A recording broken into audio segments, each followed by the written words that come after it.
The two of you went fishing with Elvis. Caught my first fish. Oh, that right. We never have a picture taken that we don't have glasses in our hands. Well, Isn't that about right? Case why start now? Is that about it? Well, you're not the first of this marathon taping to, And so Be you're captured used in to, this. do you blot out glasses for the yeah, For special the, effects we have. church groups or something? No, they Or hand them all around to the other people? I can see a picture. Oh, forevermore. Have I got a red skirt? Wow. color's great. go to blanking. Gee, would that Well, look, aside from the time frame to which you refer, what is the length of recital? You know, the things that we Yeah. can think about as are we saying gonna that. stay here for days or what? Yeah, you know, so many things every summer, you know. Well, Sam, we'll figure. Sam, tape is cheap. Well, maybe the talk is cheap too. Especially some that we're familiar with when we get on stand. Yeah. We're not paying you by the word tonight. Oh, that's great. Well, we're not charging by the word, it's more like it. We charge you by the word. Why Oh, there's a business lady. There's a business lady. do you end up with? I'm curious about this. That's a picture of a lot. What do you do with them? Well, that's two things. One is to put it in the Historical Society for the archives for the record. The other is to edit down into some length, which is now a mini-series, It's a two or portrait three of Bayfield miniseries. and the Apostle Islands Yeah. and this area. And then she commissioned you to do this? That's right. It's crazy. Yeah, well, you knew that from the beginning, so. I think Oh, it's I great. think, I think it's, How many libraries Gives me an will, excuse to come back. how many here. historical societies will do this? well, you know, a lot They're of, gonna wish they had when they see I'm just what we gonna have. say, a lot of them are thinking seriously about it after they didn't do it. As the older ones disappear and all the stories that they knew and, Yes, yes. That's Beverly's theme. She, you know, has well, it been, really is, it's a shame. you a know. lot of things happen, you know, from time to time. I don't know whether you're referring just to growing up years or things that happened. I was telling Beverly the other day, one of the things that I recall so fondly was my father and Mr. Fred Anderson building a window for a shed back of the cottage. And they'd had windows around, but there was one area they thought should have another window. And so it was a couple of beautiful sunny days, you know. And when it came to tilting the windowsill, Mr. Anderson said, "I'll show you the way we do it at Mayport." And it was just fun. They both had fun. My father's always, you know, when vacation time comes, he wanted to get outdoors, and this was an occasion. And Mr. Anderson, in fact, I think he brought some boards from his place because the things that were available for the kind of construction that we generally undertook weren't quite as useful as... That's a very nice set of understatements. Understatement is the word. You know, maybe just to get this all set down so we have a starting point is to just do a head by head or a name and when they first came to the island and no more stories and then start with one of them. Okay, let's That's just a go, good we'll start idea. with you, Sam. You know, name, social security, no. Name and when you first came to Sand Island, When I did, or my folks came, or... No, you. No, when you You. came. and who you are, and when you first came there. Well, Beverly, since Mary or her assistant called, we started to put down some things. One of the first things I recall about... Give us your name first. Oh, my name is Sam Jensch. And when did you first come to the island? Well, let's see. I can tell them. if The you cottage was built in 1908, and I think I came about, must have been, of course, my mother would get up there early, and we all got up there pretty. first time I came to Sand Island, I was 6 months old, 1908. 1908. Yeah, 6 months old. yeah, get out of Hudson. Sure. Get out in the cool, clear air of Lake Superior. Okay, now, Bev, when did you first come to the island? I- Well, who are you? Well, I'm Sam's spouse. I think that's the legal term. And I came to the Spouse? island in... But you have a name. I'm Beverly. I came to the island in 1945. Okay, who are you? I'm Betty Hulings, and I came up to visit the Jensch's, I think, when I was 10 years old or 11 years old, which would be 25 or 1925 or 1926. And who's this next old geezer next to you? Well, I'm Bill Hulings. I first came in 1937.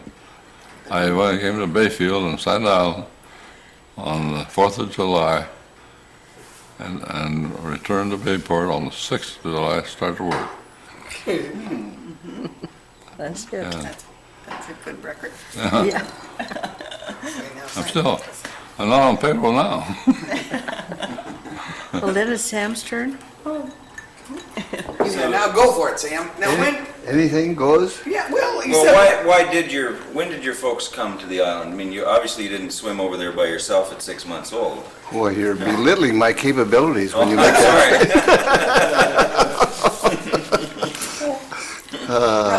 I mean, start with your grandfather, you know, give us some Yeah, time. well, my grandfather was the one who built the cottage, and he built the cottage because Sam Byfield, who formerly was the lieutenant governor of the state of Wisconsin, and my grandfather, Sam Campbell, were good friends, so they both lived in Ashland. And Mrs. Byfield had some, I guess, allergies, much as anything. Hay fever is the way I think they started coming, and they built a camp. That is, they had a lodge for people to relax and eat and so forth. And then they built 2 or 3 cottages adjacent to that lodge, one of which was quite well constructed, and I think it's still standing. And that was Mr. Byfield, Mrs. Byfield's cottage. And then people in Ashland heard about their being out and liking to get out, and a lot of people in the Twin Cities would come up to Bayfield. Bayfield used to be filled with hotels that would be jammed at this time of year because of hay fever and allergies. He started building platforms, just wood platforms on which he would attach tents. And the people came out from Ashland and St. Paul and so forth, and they would stay in those tents. And he had a couple tents, I recall, somewhat in front of the Savona cottage now. And there might have been one on the other side of the Savona, farther back into the woods. What year would this have been? Oh, my recollection of that situation, I would say, was about He's a lawyer. 19. Well, the camp was built in the 80s, I think. Yeah, oh, it had been there quite a while when I could recall those, those tents and so forth. And then he had a fine yacht called Estella. His wife's first name was Stella, steam-powered. And Mrs. Byfield's brother was the fireman and engineer. And Mr. Byfield was the skipper. And many a time we rode from Bayfield to Sand Island or from Sand Island into Bayfield on occasions. They had a fine dock, and people came and they sometimes wanted to get mail, so they purchased some mail boxes. And I can remember Mr. Fred Anderson telling one time people would come to visit him and Mrs. Anderson, and the first day that they were there, when does the mail come? When does the mail come? Well, it'll be here, I suppose 1 or 2 o'clock and so forth. At the end of about 2 or 3 days, forget the mail, sack it up in the room. And it was always kind of like that, a relaxing place. And Mr. Byfield had the same type of arrangement. They forgot the schedules when they came to Sand Island. That's what San Island does to you, doesn't it? Yeah. But my first experience, my recollection of my participation in Sand Isle, I was about 10 years old. And my grandfather, Sam Campbell, was cleaning woods away from the cottage that had been constructed. And he was a great believer in the use of the soil, and so he put in strawberry plants. I don't know whether you're familiar with some of the problems with strawberry plants. After you pick the berries and crawl on your knees to get the ball, they used to ship anybody that could raise strawberries. They'd be picked up every day except Sunday by the fisher boats. Booth Fisheries was one, and Bhutan Fisheries from Bayfield was another. And they would take your crates of berries, if you had that many, and Bayfield Fruit Company was a very active fruit dispensing or vegetable dispensing unit.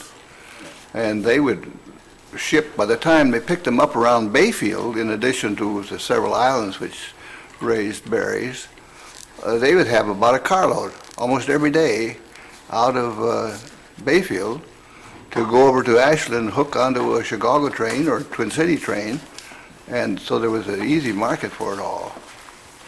But so, to get back to the strawberries, we would try to pick as fast as we could because the boats had to be there would be there by noon. And then after that was done, you had to get the liners or the, whatever they call them, the extensions from the plant, runners.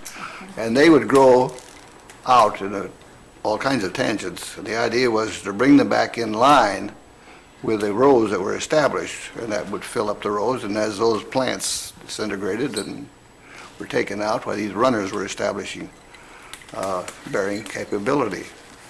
And my brother Clyde and I, our brother Clyde is 2 years older than I, and we were called on for a lot of this job of crawling on the ground to get the berries picked and then get the liners. And without any criticism, it was just kind of a funny episode that happened about every day. After a certain amount of runners were established, my brother Clyde said, I've got to go down and kind of wash up at the lake. And I can almost hear my grandfather now, Clyde, Bud, where are you? Come on back. Without any, it was just part of the activity. And When did your grandfather move to Ashland? Do you have any idea? I have no idea. It must have been he built the cottage in 1908, I suppose, pretty close to 1900. Yeah, I think it was, huh? Yeah. I think it was before that. I think I Does it? found, he was appointed as the Indian agent in 1898 or somewhere or other. Really? Something like that. He came out, of course, from Pennsylvania right after the Civil War. And as you know, Osceola and Farmington were great lumber points. And the booms for the logs were sent down the St. Croix River to Stillwater in Hudson. And a lot of that originated. The logs were brought into Osceola and just almost dump them off the cliff into the St. Croix River. And So he followed the logging too? no, he taught school for a while when he came out from Pennsylvania. He had a injury in the Civil War, and he kind of limped around a while. So he came out, and everything was moving west from at least Pennsylvania. And he came out and taught school for quite a few years, and then came to Ashland. And So he was probably living up here before he ended up being Indian agent. he might have been. Yeah. He might have been. I don't know that he taught too much in the Ashland school. He taught in Osceola schools. In fact, he met his wife in Osceola. And, Your mother? huh? No, Yeah. grandmother. Yeah. And But she- was it Byfield though who was the first one who sort of set foot on the island of the ones that you're talking Oh, about? no. John Shaw and the Hulings, they have on their property, I think if I describe it correctly, the original log, big building that John Shaw built. And it was used, as I understand it, for living and eating by the John Shaw family, of whom there were, besides John and Mrs. Shaw, I think, 2 children. And then from that fishing, and they did, John Shaw did a lot of logging up at what is now halfway between the Hulings place and West Bay, that point that turned into West Bay.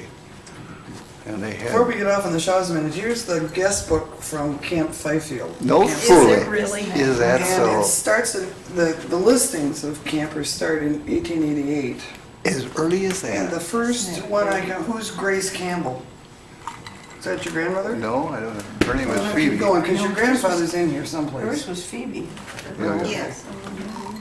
I remember her. It's Grace Campbell Ashland, though. That's the first one I can find, aside from umpteen zillion names Did we you- all know. Did your grandfather have a sister? Named I don't Grace? recall that he did, or that the family, the Campbell family, there were something like 4 Scotch families came over before the Civil War. If I recall, it was about 1848. And they all went to western Pennsylvania, not too far from Pittsburgh.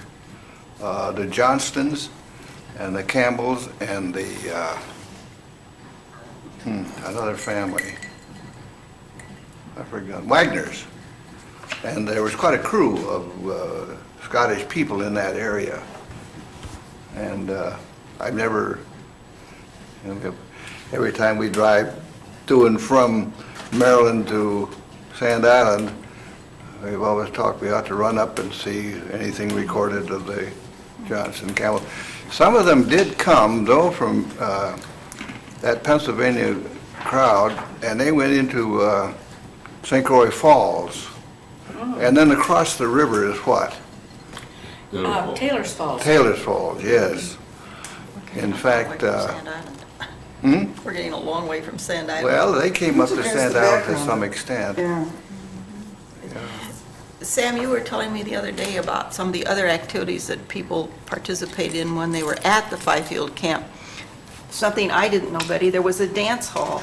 Did you know that? Yes, I remember playing in it Did you? a little bit at the time that I visited, the first year I visited up at the Jensch's, and there were old costumes and all wet and all we fiddled around Where with was that dance stuff. hall? That was, It's called do you know? Pavilion, please. Oh, Yeah, pavilion. yes. Sorry. And they had, I remember hearing say that they occasionally had Chautauqua Oh, yeah.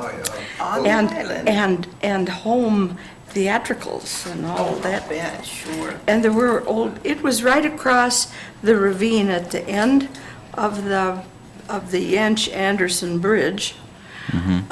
Not on the bay, not on the water side, on the other side. And now there are trees this big around that have grown up in that place. It was a shanty built sort of a thing, but it was pretty good size. Oh, yeah. And we, of course, Sam probably didn't fool around with the old wet costumes like some of us nuts did. Thought we'd find something great, you know. Oh, sure. And where were the rough at costumes least. from? They were just things that had been left there from their homemade theater productions or whatever else, I don't know. But there was a stage, so-called, up about this far from the main floor, at the far end of it. And that was, of course, where we had put on. Herman was a wonderful director of theater, Herman Jensch. his younger brother, who used to. He was. On the main, down on 3rd Street in Hudson. Since he's not here, boy, you can say anything you want to. I know. Well, he loved to be the manager of almost anything, if he could get the rest of us to follow along, you know. So we fooled around with that old building, but by the time we came back, when we were down at Camp Stella, I think the thing had all fallen in and trees were probably growing up through it by then. So that Well, I was, suppose the one was Savona built in relation to the camp. Oh, much after the Yeah. Savona wreck off of Sand Island. But strangely enough, a September 5th crash. You know, you think of the real storms in Lake Superior in November, but the first week in September is just always a bad blow time, and you better be careful being around the water. Stay ashore if you can. But the Savona, I think, was about 1910 or some such, and a lot of people went over the whole ship, you know, hit this granite ridge on the down sweep of a storm, and it just cracked right in two. And some of them had a lifeboat enough they could get over to Little Sand Bay. They saved, I think, about 7 or 8 people, but the skipper and many others drowned. What kind of a boat was it? Yes, it should be saved. There were such wonderful stories when we used to gather on Daisy's porch and all the partying and the frolicking and the stories and the fun. Okay, so now, Daddy, what did you just ask Sam? I wanted to know if the Shaw property was first settlement. That's my understanding that it was. Of course, they brought out a big crew, and because they had a lot of logging. But East Bay, where there were something like 7 or 10 folks, many of them directly from Norway, settled there. They were great people and good fishermen, and they kind of livened up the activity on Sand Island. They had a school, and the grades were taught through 8th grade for many years, and then they moved into, people would go into Bayfield to get further high school education. And they would, but to get back to the pavilion, a lot of the activities there were kind of, anybody who was at the camp could do something. Yeah. Read something from a book that you think is interesting, or read some poetry, or somebody, they had a piano or something, and they could pound out some music, and there would be singing. It was a great social place for the Bayfield camp. And then they would have, as you mentioned, dances, and the people from East Bay would come over and participate, and then likewise, to return the favor, the people in East Bay would have something for the school, which was largely inactive, although the school was used for church services in the summertime. East Bay had a lot of people. Now, one family in East Bay called Lawfields, and Mr. Lawfield had been a guard in the Norwegian security, to use a modern term, for the King of Norway. And they had quite a few children, none of whom fished or anything like that, but they were there. And we were talking with a lady here the other day. I think there's one of the Lawfields. No, he didn't marry the Ehall girl, but Lawfields married the daughter of one fisherman, Dahl, you know, the Carl Dahl family and so forth. And they used to come over and just visit sometimes in East Bay, but come over to the Bayfield camp area, because there was something generally going on almost every night to pass the time and have participation by everybody at the camp. And it was a nice arrangement. The dates I'm curious about, excuse me, Don, when was the East Bay settled? What time was the Yaw property settled? What time was the Chautauqua or The pavilion. pavilion? The sequence, huh? I don't know that the Chautauqua in a formal sense was ever on Sand Island. It was conducted, like Beverly says, as a Chautauqua thing, to participate in different kinds of But I think they presentations. traveled. I don't know when the settlement in East Bay was Was it established. Shaw the first, then? Yep, Shaw was the first man on Sand Island. 1870. But Sam, when you're referring to the Bayfield camp and Camp Stella, it's the same Same one. thing, run the same, Right? yeah. And Yep. what do you got in your hand there? This is the log for the visitors at the Camp Stella? Yes, yeah. Who's in there? It's amazing here. Well, what did we just, what's on the bottom of the page where your other hand is? Yeah, who's Well, that? these are it's different signatures. Here's a William Humphrey. I have no doubt that there was a William Humphrey, a judge in Hudson. And And what's right below that? Is that the same page? Harrison and Sam Byfield. Where'd you turn the page from your grandmother? I think you did. Oh, go back. Yeah, Where's your grandmother's page? here it is. Here. Here's Phoebe Campbell and Sam S.W. Campbell, her wife. Yeah. Yeah. In 1905. Mrs. Right. Cowling, you wonder whether that was related to the Cowling at Carlton.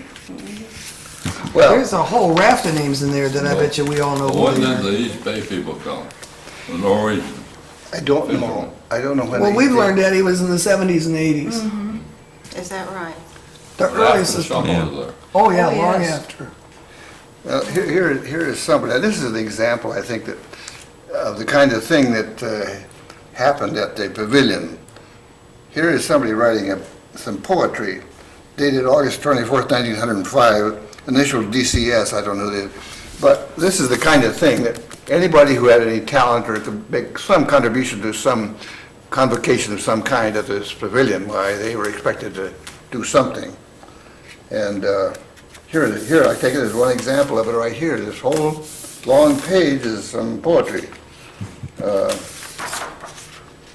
It's amazing. It's amazing how you could find Isn't that it. fun? And here's garnish, also in this thing. This is 1905. Garnishes were great storekeepers. I guess they had hardware principally, but steelware. And they used to come out. They were great friends of the of Bayfields too. Here's Sanborn. I have no doubt that some relative of those whose name is used for the town of Sanborn, now south of Ashland. That's sort of curious to me. Did the East Bay people come after Byfield and your grandfather came? I would guess About the same time. about the same time, I guess is right, yeah. They were long established over there. Who had the idea of bringing the Norwegians in? Well, I suppose they came up and they were in that business in Norway or some such, and that was, fishing was like lumbering in those days. They had no, the catches they used to get. You know, Louis Moe is one family, and, That's Elvis's father? King of the Islands. yeah, let me just tell you a little story about Louis Moe, and Elvis Moe too. With all the logging that was done, it was a shorter distance if they could go, say, from Squaw Bay down near what is now Cornucopia or Port Wing or some such, Herbster, and put it in a big boom. That is a series of logs that would be chained together, and in a circle of which the logs for the lumber mill would be hauled. And there were tremendous booms. And I remember my brother Clyde and I we always waited for the summer because generally a storm would come when they were coming down say from Cornucopia, Squaw Bay, headed for Bayfield or Ashland sawmills. And it would be so strong that would roll the logs outside of the boom and then roll over to Sand Island, and we could build brass. All we needed was a few boards to get the logs together, and we had movement on the water, and we would push them with sticks, you know. And in fact, my brother Clyde, who is still, I guess, but always was the best swimmer in our family, and Mr. Hill, who was son-in-law of John Shaw and his wife and so forth, had a place with a big tool right on the shore, and there was a boat washed up on that shore. I'll come back to the mold in just a minute. But it was washed up on the shore, and it had been there quite a few years. It was on, I can't remember the name of the boat that used to run from Duluth and Superior to Ashland, Bayfield and Ashland, and they were people. There was quite a bit of transfer of people because the trains were not established between Ashland and Superior and Duluth, and so they came by boat. And these big tugs would bring these boom logs in, but they couldn't get across the sandbar. And I said to Elvis Moe, and Louis Moe always would come out. They'd bring the boom logs up to the sandbar, and they stopped. They couldn't. They'd have to go way around the island and pick up the boom logs. And I said to Elvis, for goodness sakes, I never understood how you and your father could bring your boat, with all due respect to its capabilities, handle those big boom logs. And we would, my brother Clyde and I would be sitting on the shore and watch this. They would let off either the Louis Moe boat would go up to the tug, and get a tow steel wire, and the tug would just steam, and the smoke coming out, it was a beautiful picture, and the waves would down in the water because they could tug better, and the spray from the bow was just going up. It was beautiful. I said, how could you ever get that boom log across the sandbar? He said, forget it. He said, what they gave us was a tow rope, and we got the tow rope across the bar, and the tug would come around the island, go by this lighthouse in East Bay, and Louis Moe would take the tow. Here's your tow, and then they'd fasten it up with the tug, and away they'd go. It wasn't moving the tug, wasn't moving the boom logs at all, you know. It was well, we loved to see the big boom log coming down, because if they get a storm, we had more logs for the rafts. What was the first commercial activity on the island? Fishing, I think, and logging. I expect logging was, yeah. How many times was the island logged, and who did it? Well, all I know is that the Ashland and the Bayfield lumber companies, as you know, the locksmiths were in the lumber business here, and I think they were part of it. And they just took a lot of wonderful timber, and they had it. But this, getting back to swimming, sometimes it would be so bad, the storm, they didn't want to venture any further.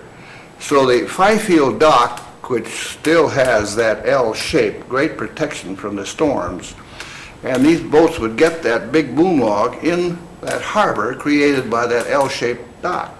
And then my brother Clyde and I would go down and run the logs inside the boom. Now there are different sizes, and what you did and what happened to you depended upon what logs you happened to hit. And of course you'd touch the log and some would go down, and some was strong enough you wouldn't, see? But you were so concentrating on what the logs were in the boom that you kind of forgot that there was a circle of boom logs around, and that was the time you should stop. Well, that wasn't the program that Clyde had in mind for teaching how to swim. So I ran one time over the thing, and it was wonderful because I was finding some good logs, never mind the boom, and I went right on over, and that was the first. That's when you learned how to swim. That's when I learned how to swim. You mean to say they got one of those big boom things into our little harbor? Yeah, that's right. Of course, it was much larger. Yeah, The the water dock was- went out further. The water was way up to the ice house Yeah. in front of your place. Yeah. And then it didn't have the protection in the sense that you folks provided. And so the big storms would go through and kind of keep that sand accumulation on the move.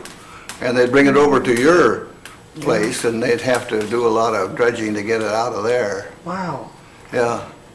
that's hard to imagine. Well, you know, the people in East Bay used to come over to in the fall, they'd go herring fishing.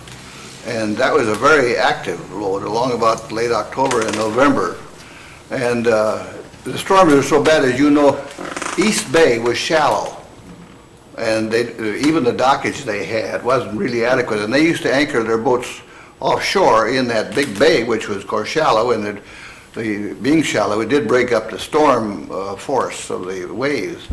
But in the fall, they couldn't take a chance. So they would bring their boats around to both the John Shaw dock and to the Bayfield protection. And all fall, it was a great refuge for their carrying on the herring fishing. It was very active. What do you remember about the hills?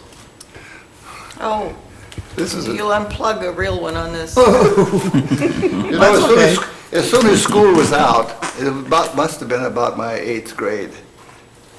I ain't staying in Hudson. I've got to get out of here. So my mother and father would put me, I don't know whether you remember the Twilight Limited on the train. I remember hearing of it, Sam, but I don't think I really And knew I would go down and catch, my folks would put me on the train, and they had to change cars at Ashland Junction.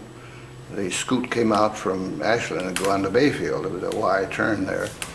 And then I'd get up the next morning and catch one of those fish boats, generally the Booth fisheries. You go out sometimes I would bring a lot of things that my brother Clyde and we raised rabbits one time in Hudson, and they decided that there were quite a few of them by spring, and so I had to get boxes of rabbits loaded onto the train and be sure that they were transferred to the scoot coming through, so the next morning I could get a dray, and I mean by dray, a couple of horses, and they had everything was moved by horses and drays in Bayfield, and get whatever I was bringing was the rabbits. And then one year, my father and mother decided, well, you'll never know anything about the farm life if you don't have something. So we had chickens, and we took something like 4 or 5 chickens up, and they had to get on the boat. And we gave them to the hills. And I used to, as I say, as soon as school was out, I used to go up and stay with the hills and milk cows and help get the cows in. And I'd drive his team of horses while he had a planting arrangement, say for potatoes particularly. He would make the funnel for the potato dropping. We'd cut the potatoes with the eyes showing so that they would grow well. And I used to have fun until my folks came up, and then of course I had to go up and carry in the wood for the wood stove at the cottage and get the water from they had a couple of pieces of wood stuck in the edge of the ground and had a wire cable going on hooked to some rocks out in the lake, and we would let a windlass down with a pail on, and then we could wind it up, and I'd carry that was the water, because you didn't have any plumbing for many, many years. It was all done by hauling the water from the Do you remember going down to the store? Oh, yes, they did have a store, and that's annexed really to the John Shaw building, you know, the hills.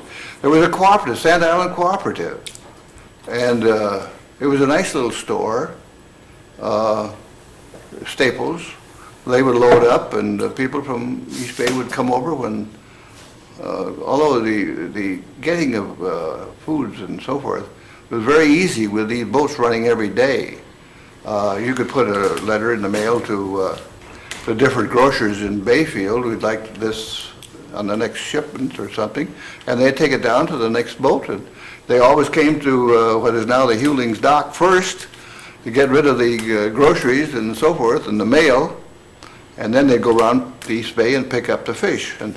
But the cooperative would fill in those gaps that sometimes weren't sufficed by the letter mail. Did you ever eat down at, well, when you came up you ate with the Hills. Did you Oh, yeah, during the steak. summer ever have any meals down at Hills? Oh, yeah, it depends upon when my folks came, Yeah. and I'm puzzled. I beg your pardon? I'm puzzled. Bert Hill grew up in the printing business in Bayfield. Oh, yeah, he was editor of the Bayfield Press until he Yeah, got we this started from lead the poisoning. bottom of Printer's Devil or something. Yep. Well, he became editor in But time. then, what was going on in East Bay when he came to his wife's property, her father's property? Well, they were still fishing in East Bay, and they did right up until the very end. Until, So Bert Hill married a Shaw daughter, is that what happened? let me Yep. see. Anna Mae Anime. Shaw. Yes, yes. Do you remember Josephine Shaw? Any of you? Josephine, wasn't she was the granddaughter, wasn't she? No, she was Frank's, the first one was Frank's sister. Oh, is that so? And she had a separate house out there I just learned about. Oh, is that right? I didn't know her. I've heard I of her. didn't know that. The first one was either, well, yeah, it was Frank's sister, and she had a house partway down the road to East Bay, about 100 yards beyond the apple orchard. Well, you see, Mr. and Mrs. Hill had a daughter, Anna Mae, I think, and the daughter had 2 children, and then Mrs. Hill's brother, John Shaw, was on the boats, I guess, the iron ores or something, and they lived in Toledo, and his wife died, and Mrs. Hill went down to Toledo and got the boy, John, and he grew up with the 2, then the Larson girls. But that never seemed to be a conflict when I would come up early in the spring and I would get sometimes I would go back up to our cottage and sleep, but most of the time I slept right down there with them, the cot in the dining room, and it was just fun doing the farming, getting the hay in the head of the rains too. Interesting, isn't Isn't it? that marvelous? Oh, yes. And the yacht, Stella, Yeah. all over the place. Mm-hmm. I know, you can read it and read it and read it. Yeah, forever. you could. You could just have a great time with it. But you folks, you came up there only in the summertime. Is that true? You never lived there year-round? Oh, my. Perish the thought. But the people on East Bay did. So did the Right. hills. The Hills did as well. That must have been man, you're totally cut off. There you are. Yeah, they were the only ones on the South Shore when really winter set in. So you'd come in when? End of May, first part of June? Yeah. And leave when? Day before Labor Day. But your grandparents stayed on. Yes, they did. It depended upon largely weather. what happened at the Camp Stella. I remember Daisy telling about when she first came up there and apparently before the big cottage was built, and you lived in tents, must have been these tents on the platforms, and there were the 6 little children and Grandma and Grandpa who needed a little more sleep in the morning, and she would get up at daybreak and take 6 little kids down to the shore and play until grandparents got up. And I always thought, having, happily gone to cottages myself with just 2 children. Phoebe was 6 months when we took her there. And knowing what it's like to deal with small kids in the morning, I could somewhat appreciate what she must have gone through. I think they were only about 4 because Herman and Phoebe were born in After 1914 and 15. And, So the big cottage was built by It was then. built by, yeah, that's right. yeah. Well, Mom, when did you start coming now? How'd you get hooked into this weird bunch? Well, my grandmother. Excuse the editorial. My grandmother Anderson lived across the street from the Jensch family. Was the beginning of my part of the Jensch connection. Herman and I were in the same kindergarten class in Hudson. And then along about when I was 10, I was invited up. Phoebe and Herman are just either side of me in age. And so I was invited up by Phoebe to come to the island, and I stayed, I think, 2 weeks. How'd you get up there? I came up on the private car, Whose private car? Mr. Jensch's private car, which used to be hooked onto the Twilight Limited, and something changed in Spooner. We Yeah, all got the off little and section and crossed off there. something big happened at Spooner. I couldn't figure out what it was. But then we slept. Were you all over- by yourself on the trip? No, I was with all the Jensch. Oh, you came up all together. Yeah. We all came up in a group. And we stayed overnight, and we had lamb chops for breakfast. Oh, Where did you stay overnight? On the private car. Oh, my. It took 2 days to get up there, or a good day and a half, because we stayed on board the private car overnight. I was very impressed. So we did get, I don't recall how we came out to the island. Must have been on the Boost boat available. And it was probably on that, or I don't know if they used Herman's boats or the people on the Little Sand Bay or not, but it probably the Boost boat. Anyway, we came up, and I visited with the Jensch's for that length of time, and everybody was very busy. Everybody was up and at breakfast for pancakes at 7 o'clock. And then there was Sunday dinner every day at about 1 o'clock. And then the kitchen was closed. And there were messages on the foods that were in the refrigerator. This you could have and this you could not. And then there was always peanut butter, of course, and toast and what all, that we were on our own for supper, unless somebody invited you. And then you could ask if you may please go. And so then sometimes you went someplace else for supper. But that was, we all had chores, I remember the boys having to roll the clay tennis court.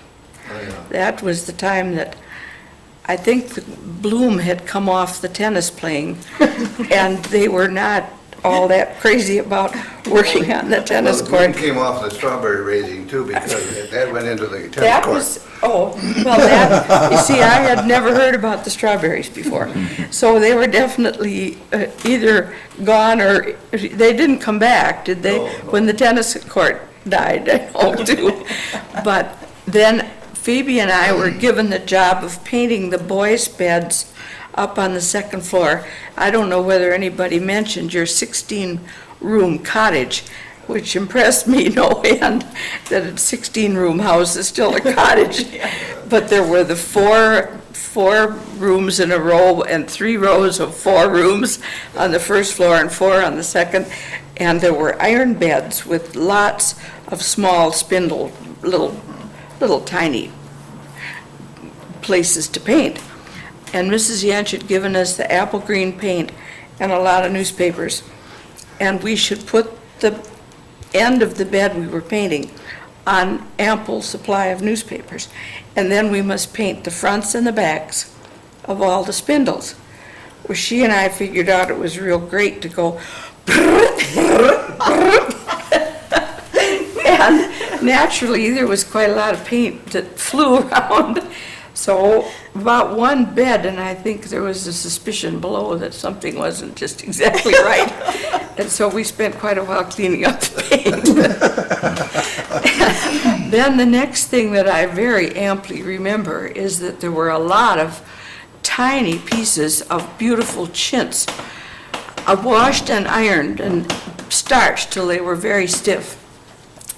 Mrs. Jensch gave Phoebe and me the pile of little pieces of goods and quite a lot of furniture tacks. And we are to replace the pieces of upholstering covering on the big wing wicker chairs down in the living room. And there was every manner of piece of goods that I ever saw in my life. And we're just little pieces on the arms, little pieces on the wings, coupled in the back, and then the seat, and I don't know where all. So we worked and worked on those, and I think Wanda took pity on us and finally helped us get the locations together at least. And I think somebody else finished them. But Phoebe and I evidently were old enough to be trusted, that's question mark, to go with the lists to Bayfield and stay overnight. Oh, my. And we stayed overnight in the old Bayfield Inn. Yeah. And it was the corner room right on the main street. And one of us had to go in and then step to the end of the bed and behind the bed and then open the door again to let the other one in. That was the size of the room. Strictly a double bed size room. And of course the bath facilities were yonder down the hall. And Phoebe and I had these lists. And I'm very impressed with Wanda's movie magazines and somebody's craft stitchery book. And Phoebe said, oh, it's my grandmother. She likes new patterns. So then we brought all this. We had a world of stuff, and of course we ate all the candy we could find, and heaven knows what else. But we had enormous bundles of stuff that everybody had wanted. And we were to be let off the Booth boat. Then we came out on the boat and were to be let off at Hills. Well, the weather was too rough, and Herman couldn't come around. Herman could come around, but he was to come and pick us up over at Moe's Dock in the boat that you dug out of the sand. I never knew where you found it, but I remember the conversation about, oh, Sam's found a boat. And then he went off every day. I didn't see you that whole summer. You went off, and apparently that's the year you dug the boat out. Because it was I didn't know until years later that that was the boat that you'd been trying to dig somewhere, and you went off very privately someplace to dig your boat, and they thought, oh, well, he's found a little something. And they were so impressed that that's the boat you used for years and years as your transportation. Well, anyway, there wasn't any Herman at Moe's Dock, and it started to drizzle. And so Phoebe and I took our coats off and put all this gear in the coats and put them knapsack style over our shoulders and headed for the South Shore. Well, we were in high dudgeon by then. And one of the package would start to slip. We'd have to stop and gather it together and take the four corners again and head off with our nose in the air and then of course the other one had to stop and regroup. And in the pocket of my coat, I had my French gloves. Now why I would have them, I don't know. So we managed to get all the way home to Jensch's. Mrs. Jensch didn't say a word. She said, go sit down on the birch stumps that were on either side of your fireplace, and I'll make you some hot cocoa. And so we didn't say a word. She went out in the kitchen and got the cocoa, and by then we decided we better be friends. So we drank the cocoa and we were friends, and that little piece went by. The next day I went back along the East Bay Road, which Mr. Hill had permission to hay, and he hayed my gloves, of course, as well. So I found the little shreds of gloves. But that's the road we paid the gas tax on, the county road. Yeah. And the only thing it was good for was cutting the hay for Mr. Hill. But that was a stormy day, and there was no way that they could have come around to get us. Well, now, if you stayed up there, Then if you stayed for 2 weeks, then how'd you get back to Hudson? I haven't the foggiest idea. I have no idea how I got back. I have no recollection of having gone up to the island then until we went up ourselves. But I know I wasn't in any way connected with the private car. So Well- I haven't any idea how I got home. Well, they had pretty good train service, but one way, of course, to get back to Bayfield was Yeah, to we take could always get there, but take one of the fish boats, and they would take you around to East Bay and then Devil's Island and see Outer Island. yes, you got a long trip. All day, yeah. Yeah, it was a real tour on the Yeah, cruise yeah, boat. yeah. Phoebe and I had been on that part the first trip, when we were on our way to town, Yeah. shuffling our lists and our money. And very impressed with how important we were. Well, of course, at that age, too. Oh, it's mercy remarkable. sakes, I think so. Well, Betty, when did your family then Our family came. get a place on the Our island? family came up really to stay when my father's, his first wife, whom most of you know is Fred. Most of you know Kitty as his wife, but Isabel was his first wife. And in the early 30s, about 31 or 32, she was given a windfall of about $2,000 to $3,000 by a person that it was a relative, but I don't know that she had ever met this relative. And at that time, the factory was in dire straits, and the people had thrown in their salaries and life insurance and everything, trying to keep it afloat. And so she said she's going to put her money toward the factory. And Pop said, no way, you're going to spend that money for something you want. And I remember they worked back and forth on that for a few days, and then Isabel finally said, well then, all right, I'll buy Sand Island piece. And the Jensch's had been talking to Fred and Isabel for a long time about they should buy the Bayfield place. Camp Stella had been abandoned practically for about 6 or 8 years, or maybe 10. right. And it had been owned after the Bayfields had it by different people that mostly, I remember Mrs. Jensch saying all they ever did with it was milk the property of its belongings as best they could, apparently with the exception of the Savona. That still was in pretty good shape when we bought it, but the other cottages were badly in need of repair.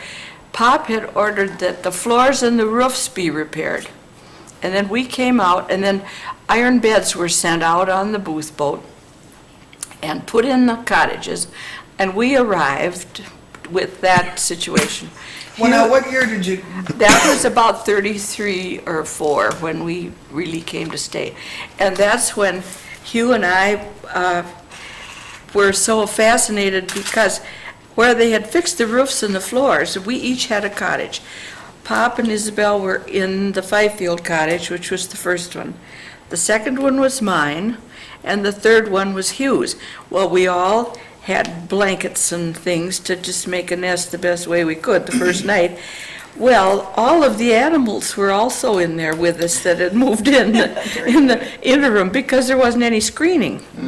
So we had squirrels and rabbits and things in there with us those first nights. Oh, yes, you had Belgian hares or something wonderful. Flemish giants. Oh, yeah, because the rabbits on Sand Island are different from any other rabbits in the world. They are enormous.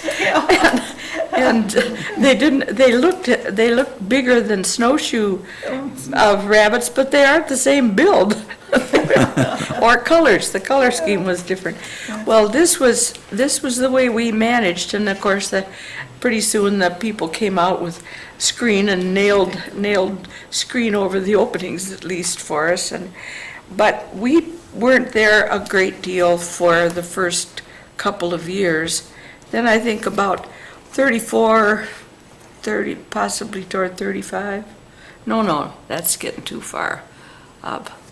Well, anyway, we were up there, and about the year that my brother was 15. Now that would have been, he was born in 19. So that's the year that he and a friend of his were supervised by Mr. Hill to rebuild what we now call the lodge. And that was the old dining room for the Camp Stella. And I remember when I was first up there was the bridge at Camp Stella going across the ravine that had Camp Stella spelled out in the roots, curly roots. They had found pieces of root that they made the letters out of, and we were very impressed with that. I know, but then we had to have a very possible place to get across that was further inshore from the Camp Stella. And then Pop said, we must destroy the other one because people will try to use it and it is not safe. So that was a mighty decision to pull down Camp Stella Bridge. You really couldn't go across it, but us kids tried to a lot. So we had an ordinary utility type bridge.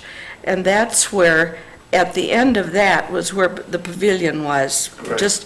And also the gas lamps from Ashland that Sam Fifield, or your grandfather, had a means of getting those when Ashland was electrified. So there were gas lamps. There are a couple of little pieces of the remains still, but that's about all. But the Savona was still in good shape, and I know when I was first up there visiting, we were told not to go near it. It still had, it had its cottage organ, and there were pieces of clothing around on chairs in the living room where people had just left them. It had never been broken into, which is really quite amazing. A couple of old-fashioned hats with streamers and ribbons on them were on top of the organ. Is that so? And so the buildings that we used, then finally, the boys, with Mr. Hill helping them, raised the dining room out of the mud, and that had been floored with beautiful hardwood flooring. And Pop measured the discrepancies from the top of it to the bottom of it, and there were 3-foot dips in the floor and water standing in the lower parts, and it was in terrible shape. The boys they lifted it up out of the mud and put new timbers underneath it and new floorboards, not so fancy, but they did, and then they made the partition partway across that set off the kitchen part of the lodge now, and then they put in the attic floor and the stairway. So these kids with Mr. Hill coaching them put it all together. Then we used that for our living room. Up until that time, we just kind of gathered at Pop's cottage, and we had all our meals down at Hill's. And we were called by the bell of the Goldish, was it? The boat that burned? That burned in East Bay Harbor. Oh, it did? And burned to the water line. Oh. And somebody had dropped a keg of herring in the late fall in November when they picked up the herring that they had pickled by then. So the East Bay people did keep some of the herring and put them down in brine, and somebody dropped a keg of herring on the gas line, and the whole thing blew up right now. And 2 men were left on board, and neither of them could swim, which was quite common. Most of the fishermen never went in the water. So one man did jump off and swim to shore, and the other one died with the boat because he would not jump into the water. The fishermen knew the cold water was almost sure death either way. Until you rebuilt the lodge. Oh, then there's a few other things I think that we can remember about Camp Stella that are kind of unusual. There was a big water tower right in front of the wood shed, which gave running water to several of the buildings and the tent floors. I remember going out into the woods behind the Savona and seeing a lot of these old tent floors and some of the paths and we were told not to go out on those, and of course that's the way you do it, is you go anyhow. But we would get a little bit scared. Sand was very scary, and it still is, for 2 great big swamps in the middle of it, and you can very easily get lost back there, so we Well, I can didn't. remember going to find the tent pads, and they were still there when Yeah. Peter and Phoebe Yeah. and the rest of us were Yeah. ratting around. That used to be if we were in the mood for a exploration, we'd go down the road behind the Savona, and Yeah. you could still see the remains Yeah. of the tent pads Yeah. at that point. But were there outbuildings behind the lodge? What happened to those? Honey, there wasn't anything excepting the octagon, the balsams. No, I don't mean, I mean attached to the lodge. Were the lean-tos still on it then? No, I guess, I don't remember them being there. I think they must have been there when I visited. But the Jensch group went right through Camp Stella and down to the dock all the time. We didn't fuss around there very much. Where that excavation is, there must have been the kitchen, as far as I know. That was the kitchen behind it. But then from there back to the balsams, I remember being told that all the cedar shingles that covered that were from the cigar boxes. That, of course, cigars, lots and lots of people smoked cigars, and they all came in cedar boxes, and the shingles on the outside of the building were from the cigar boxes. Hey, let me just That's a add- little hard to believe. Yeah, it certainly is. Let me just add something that you'll recall about the Camp Stella. One of the carry-ons, let me say, about the Camp Stella was an old French-Canadian by the name of Oliver Latour. And when the Bayfield camp went down, he had this house, cottage, behind the lodge. Yes. And he stayed On the there, other and the side. Hills had some arrangement with the county welfare to see that he had a good meal every day. And he lived for many, many years there, and kind of watched that people didn't try to damage the Yeah, he place. was the caretaker. Well, now, where was that? It was out toward where the tower was, where the water tank was. Correct. And I can just barely remember that. I think he was gone when I was there, Sam. You know, maybe. Elvis Moon mentioned the other day, well, this is last year, in fact, that he had a picture of old Oliver, and he wanted me to stop by and get it from his house, and I don't know what happens to the days. I wrote him last Christmas that I'm sorry I didn't get to his place. I saw him this spring, and he said he still had it, but I haven't gotten around to get it. But I think maybe Bud had a picture of him that we saw the other day. Except he was over in East Bay at the picture that we've got. Oh. Well, he was quite a character, and he had a dog, and there was always a little something left for the dog every day, and the two of them lived in that place, and the Hills kind of watched over him all the time, and he was kind of a character that was, you know, when it came to purchase the land I was mentioning, there was something like 300 acres in addition to the camp, and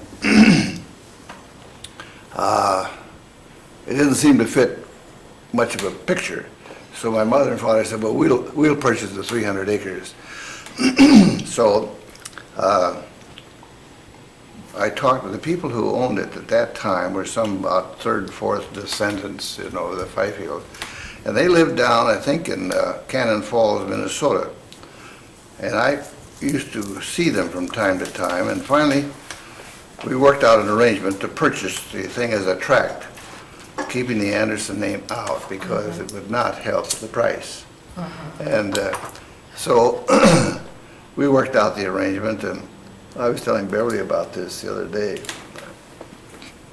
At the end of the transfer of the property, we severed off the camp property to Mr. and Mrs. Anderson, and then Mr. Anderson said, well, now you've had some expenses. And I said, well, just a couple of auto trips. Well, let me know. So it came to about $21.17.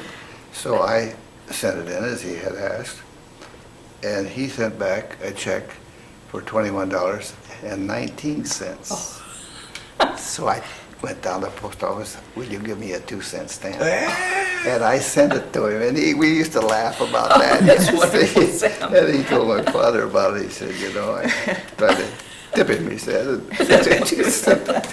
2-cent tip. You know, another thing with that water tank business was the fountain in the middle of the open area. How it could go. And that, the lady of the fountain. In front of the Savona. In front of the Savona, but there's quite a lot of yard in front of there and all mowed and, it was elegant. Built Savona out of the hatch covers. That was Sam Byfield.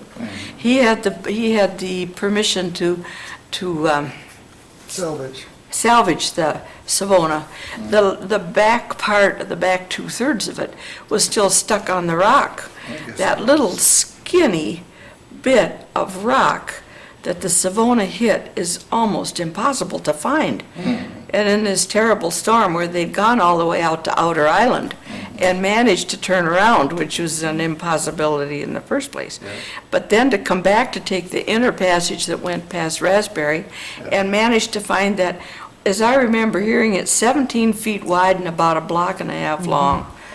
And about, it's not much more than 20 feet deep, something like that. And it wasn't marked, of course, but in the storm, they never would have seen it anyway. But nobody had ever known it was there.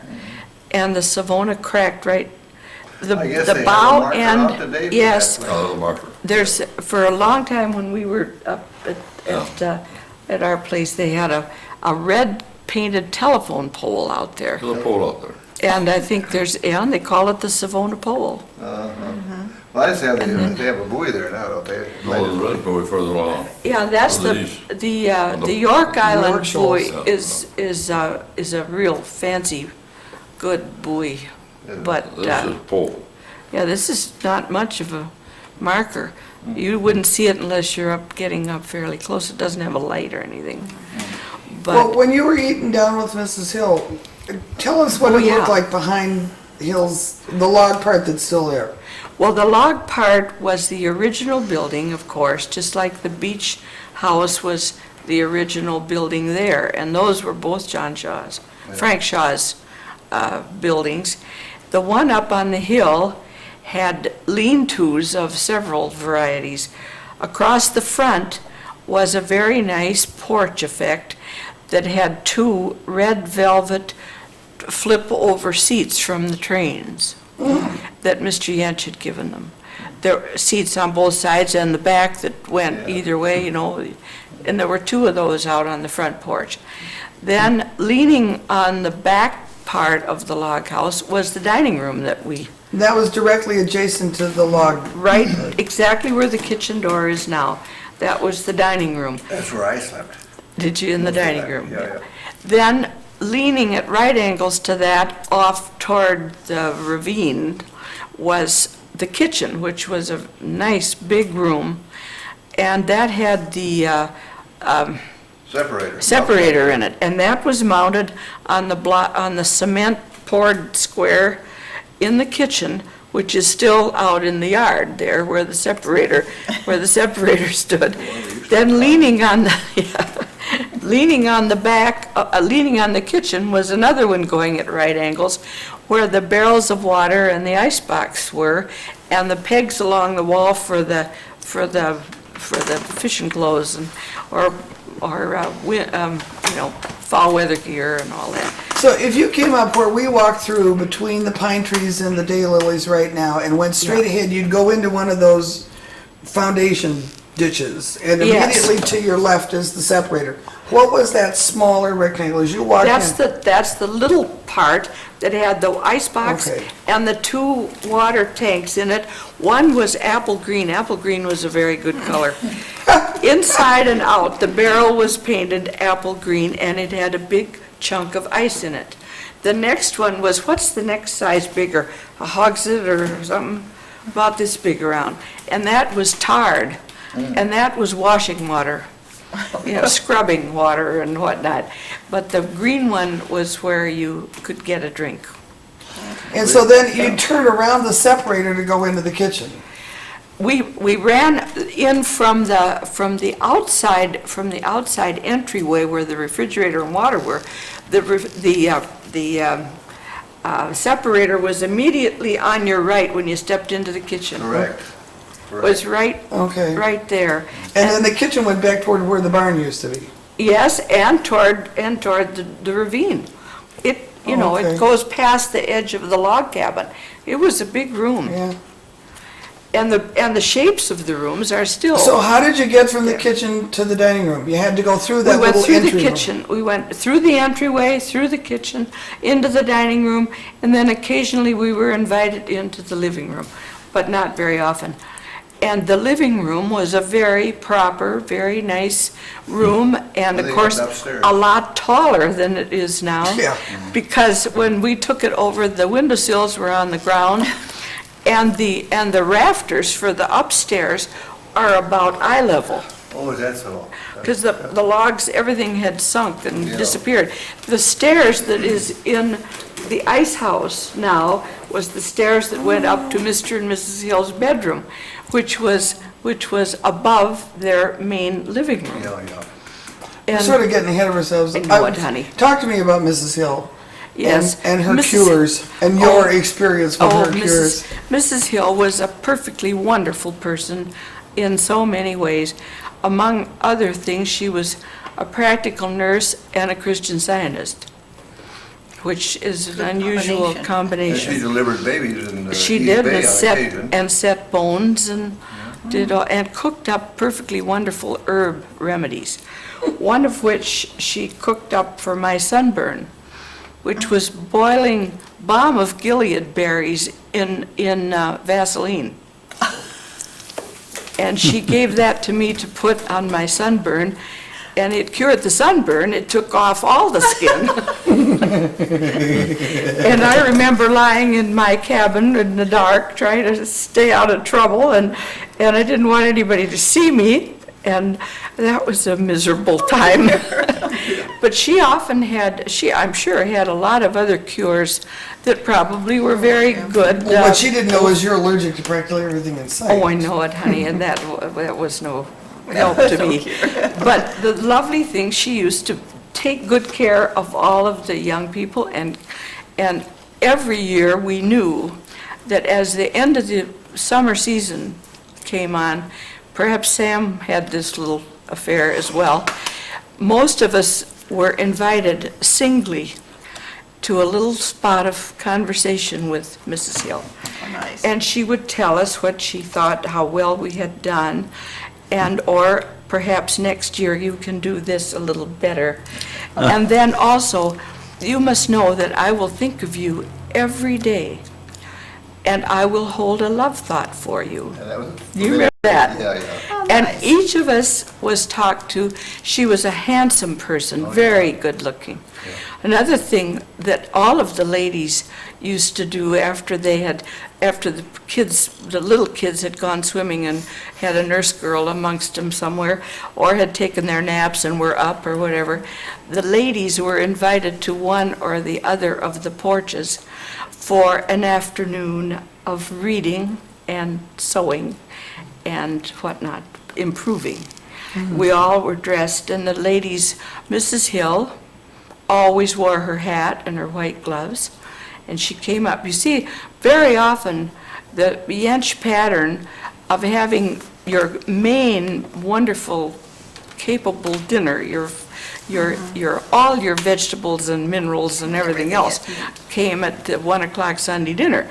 And then, in the latter part of the afternoon, the men also stopped their chores and were more or less in charge of the children. And the ladies all came up to sit very often on the Jensch front porch. And they read the J.B. Priestley's Young Companions? Yeah. Companion. Youth, no, that isn't it. Wait a minute now. No. Good Companions. J.B. Priestley wrote, and it was a 2-volume set. And those of us who did neither sew or embroider or darn socks or whatever, just could sit there and rock and listen. And by then the Phippses were up there, which is another little piece from the Bayfield property that Stephen and Helen Phipps and Charlotte Clark's, Helen's sister, divided the Bayfield property with Pop right down the middle. And they had the part closer to the hills, and we had the part closer to the Jensch's, and the line went through the lodge. Oh, is that right? Partly right along the side where the fireplace and that little annex side, that belonged to the Phippses. Well, where the organ was, that part belonged to the Phippses. And of course, there were never any fussing over whose part you were in. It was, but the lodge was where everybody could gather from both sides. Always did. So, and that's where we had our church, which is, I was do you glad to remember hope you when mentioned Pop used to say to the eldest gentleman present along about Saturday afternoon, he would say, "Oh, I wonder if I have told you that we would like to have you prepare church for tomorrow." Well, there's lots of gulping and wondering, what will I ever do? I never ran a church in my life, so what'll I do now? He'd let them suffer for a few minutes. Then he'd say, "We have a lot of books that you can have. And if you see something that you like, you can read out of the book. Or if you remember something that someone taught you once, you could say that if you like." Then he said, "To tell you the truth, it's mostly singing." And Helen Phipps had a very poorly heart, but she played the organ greatly, and 2 of the kids would stand one on either side of the, pumping. One kid on each side in charge of of pumping the organ. Those were always such delightful times because, last night we went to the Chautauqua and they had this fellow Gunderson, and the first half of the program, were you there? Oh, you better believe it. And they sang about 5 or 6 hymns, and they reminded me of the Anderson.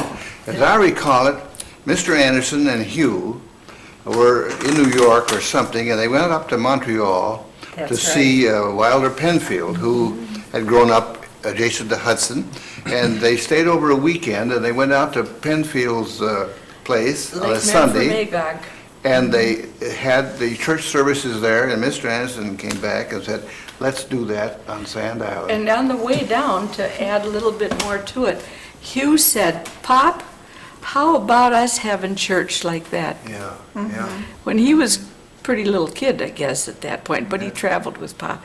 And then also, they've always done that on when they were on the Glengarry, on Pop's boat. Oh, that's so. They always had church on the boat. Oh, that's great.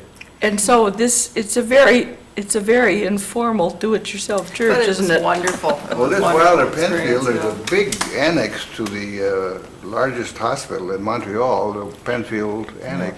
And you know, not too many years before he died, he was a world-recognized neurologist. And the Soviet Union sent a private plane over for Stalin. He was having some trouble. And Wilder Penfield was over there about a week, and whatever they could do, they did. And He came to the island a couple times. yes, too. he did. Yes. And we have 2 books autographed by him. Say, just to change the subject, talking about books, I'm going to go Save the back. tape. Have you got another tape? Oh, yeah, no, we're all right for me, keep going.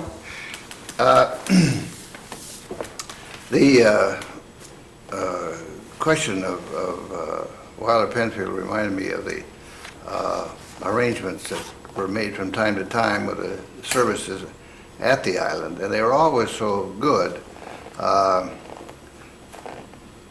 Wilder Penfield reminded me also of something that I had maybe mentioned to you some time ago, and I'm going to go back just a little now. Good.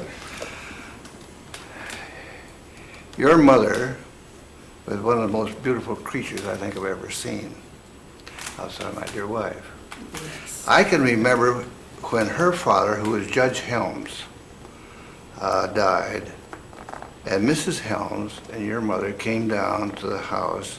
I was a little kid, but I could just remember their being there, and they brought a book that Judge Helms had written, Reflections from a Corn-Fed Philosopher. And my mother treasured that book, and of course I was away when the house was sold and when my mother died and so forth.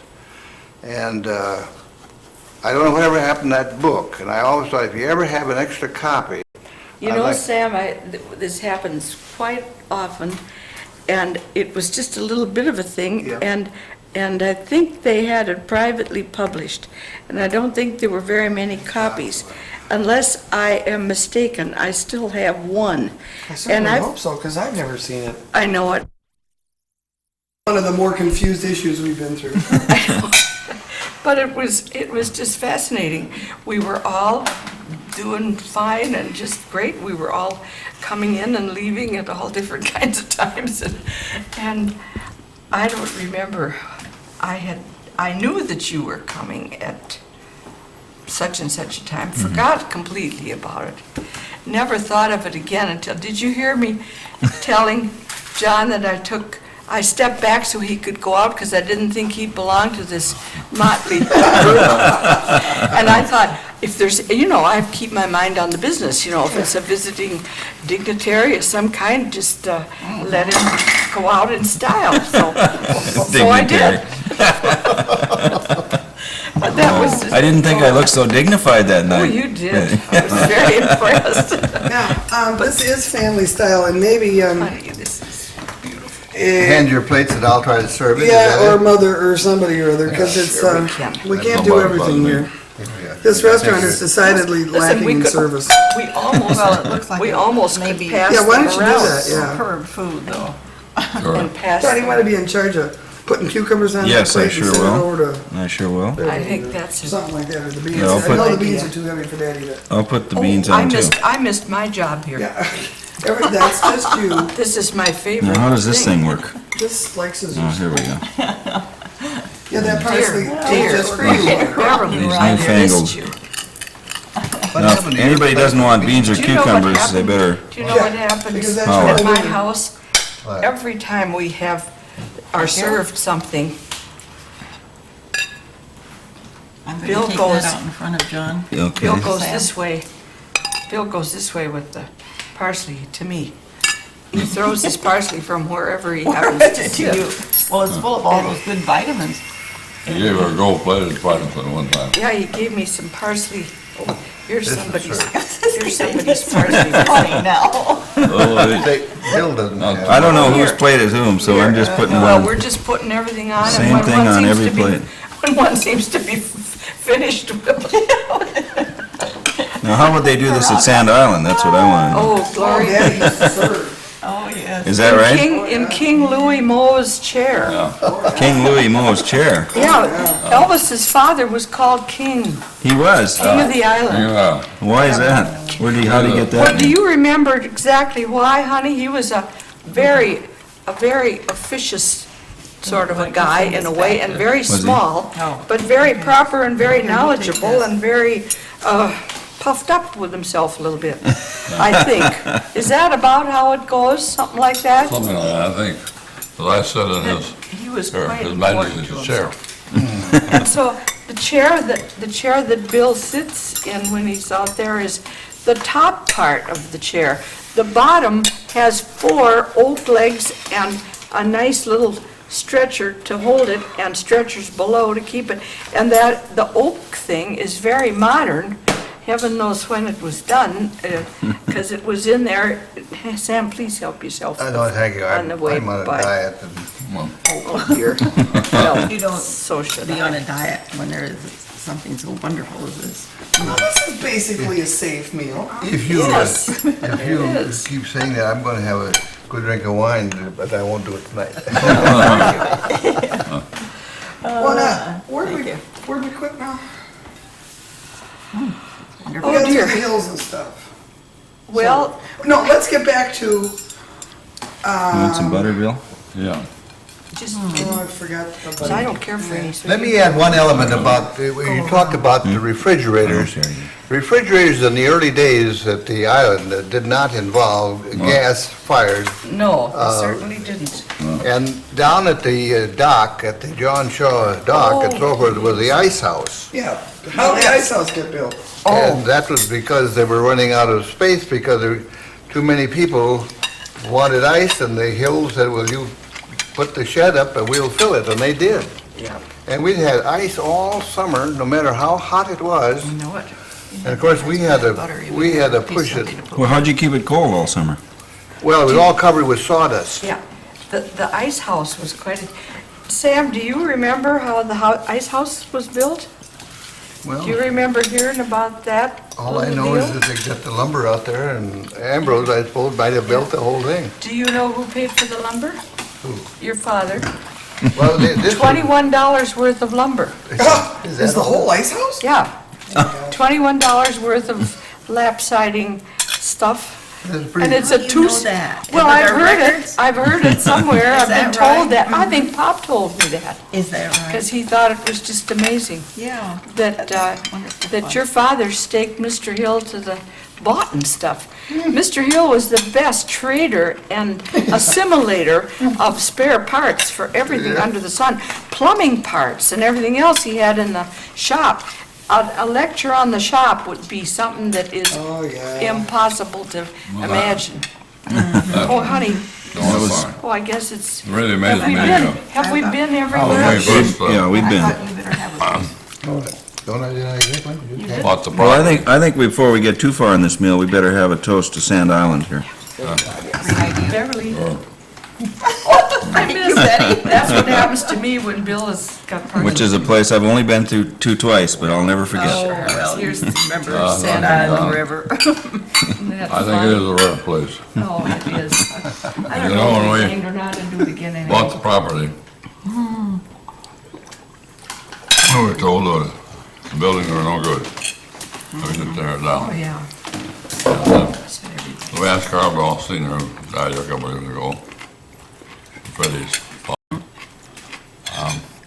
and Charlie Eckberg, our millwright foreman, At the back. came up from the factory. And they went around with their knives poking these logs.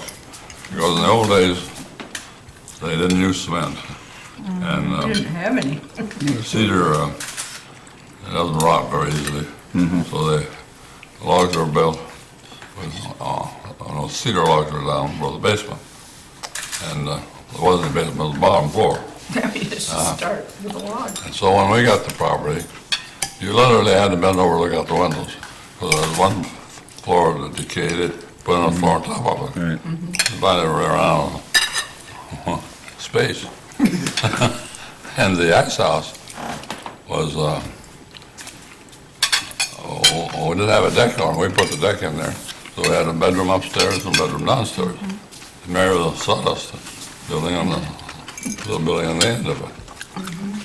There were so many Hanson and insects of various kinds Carpenter ants. in the siding that the woodpeckers were knocking holes in the place. One year they went through Oh, and they practically no, did we our bought- buildings up. I Especially, remember that, and you had to wallboard. reside. They were, which is against the law today, but we've never bought it taken down because the woodpeckers broke some beaks on it. I don't think it's going to kill anybody anyway. and what was the name of that stuff? It's cement and, Translite. oh yeah, transite. But let's back up just a minute now. Daddy, tell us about the first time you came to the island. Well, that was 1937, over the 4th of July. I went to work for Hanson Corporation on the 6th. And, well, Elvis Moe was my oldest friend in Bayport and Bayfield. He was next to the last fisherman office. Sat down at Carval was the last. But Elvis Moe has been a friend over all these years. And the Moe family means a lot to us. Mickey Moe worked for us. I don't know how many other kids did. Oh, all of them. One does now. Margaret Ann, Oh, yeah. the baby. Yeah. Well, Mom, when did you guys buy the property from Grandpa? Oh, well. He bought it just before the Hills Oh, that's went right. into town. Which They was were, what, 39 or 41? Or 40 or what? 45, 42 46, I don't know. or 3, no, what, I think it was before that. yeah, So honey, you it bought was the 'cause we Hills took, place, which was, used to be the Shaw place, is that right? but we bought that, honey, we began going up in 44, no, 46. But we didn't go down to Hills until maybe 47, is that right? reason I for- think. Our staying with the place was Martha, our youngest, had asthma so bad that we were ordered to get her out Is that so? Bayport immediately after school.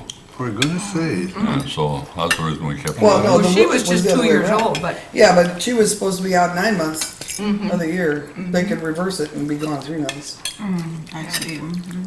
But we left And whenever we she, didn't, we didn't tear the buildings down, but we lost the floor. So we tore off all the rotten logs and put them on cement. And about a foot and a half of airspace underneath, so they wouldn't rot out the floors. And we tore down everything of the Hills home except the log living room. And we used that as a kitchen. We lost the floor there, and the porch was decayed. We lost the porch, the lean-to dining room, lean-to kitchen were gone. I guess it was a dead horse in one of them. in the living room, the main log house, a horse that had been left, and the storms came up, and they used to take the cattle off the island and take them to shore on the pile driver rafts. And one horse couldn't be corralled or whatever and was left on the island. And he broke through the living room windows in what's now our kitchen and died in there, of course. So when you came, Well, there he not when was. we did, but somebody else found it. Well, when I remember walking around on the remains Yeah. of the dining room, kitchen, entry shed behind the kitchen. Yep. Get Your went down there feet with went right Tony. through every step. In some places, the flooring looked fairly good, but it was entirely rotten. Oh, All yeah, it you was had to left walk was on a the coat stringers. was a coat of paint. And as soon as you put your foot down, you went through to the dirt. Well, we cut the root cellar away from the, what do we call it? It used to be the storeroom, now it's Warren's room. And upstairs was Was Mrs. another Hill bedroom. hired? But we tore away the back Carol's side, room. so the air could get in there. Otherwise, the decay from the root cellar would have destroyed everything. But the roof of the sank, the root cellar, and we had to build a bridge Well, across that to get to the a building where people slept. Do you remember there was a kind of a shed on the back of that place, honey and all? There was the walkway down the middle of it must have been on top of the logs that held up the root cellar, because there was a walkway and then it slid off. There was an old grass porch rug up there that just disappeared down into the eaves, and that's where Mr. Hill's home brew bottles were kept. And Mrs. Hill and Mr. Hill had the most amazing standoff, a relationship of how to live together and be kind, but he loved to drink and she was absolutely against drinking. He liked to smoke, and I think partly he had to smoke to hold his sets of china teeth apart, you know. He had to have the stem of the pipe in between in order to talk, because otherwise he just couldn't talk, couldn't say a thing. And then Mr. Hill's home brew things were down in the eaves along there, and then I don't know when he and does anybody ever tell about the Rum Runners deal? Oh my gosh. This is during Prohibition, obviously. Right. When the fancy Canadian whiskey was coming in from Canada in very fast boats. And the islands were a perfectly wonderful place to lose anybody in, you know, so they came across, I have no idea, do you, Sam, where they came across from? Somewhere in Canada, but I don't know where. Yeah.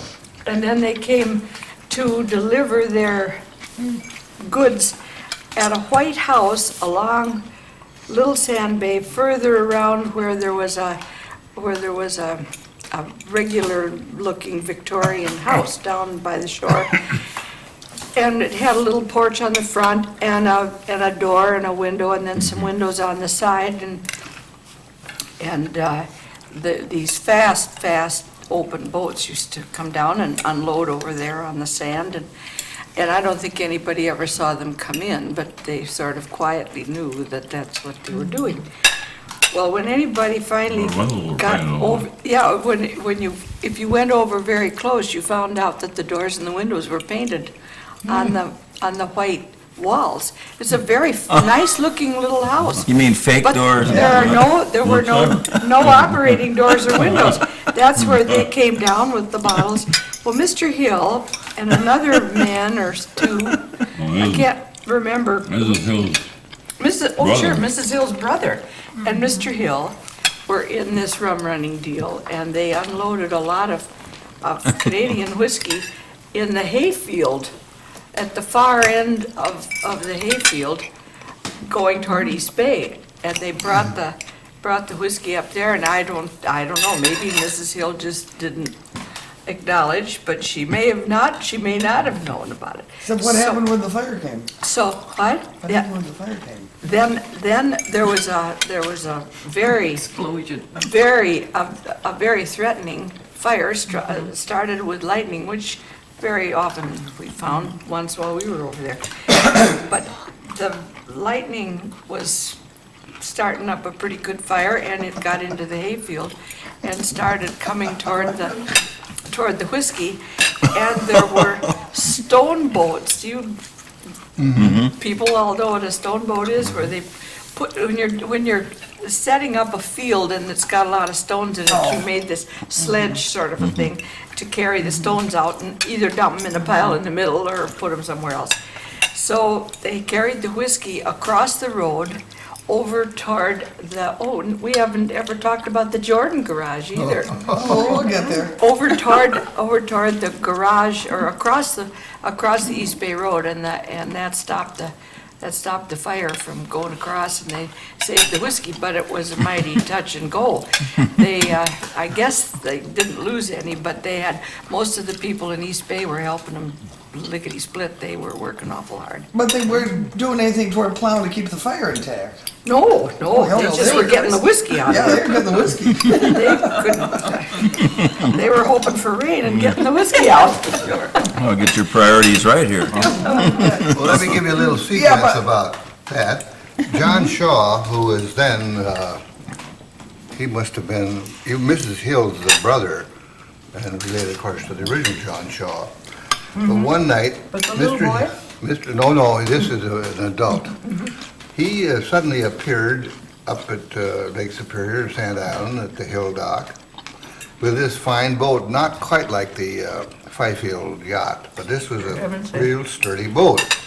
And they decided, Mr. Hill and John Shaw decided they were going in one Saturday night to Bayfield to kind of look around. And they wanted me to go along and steer.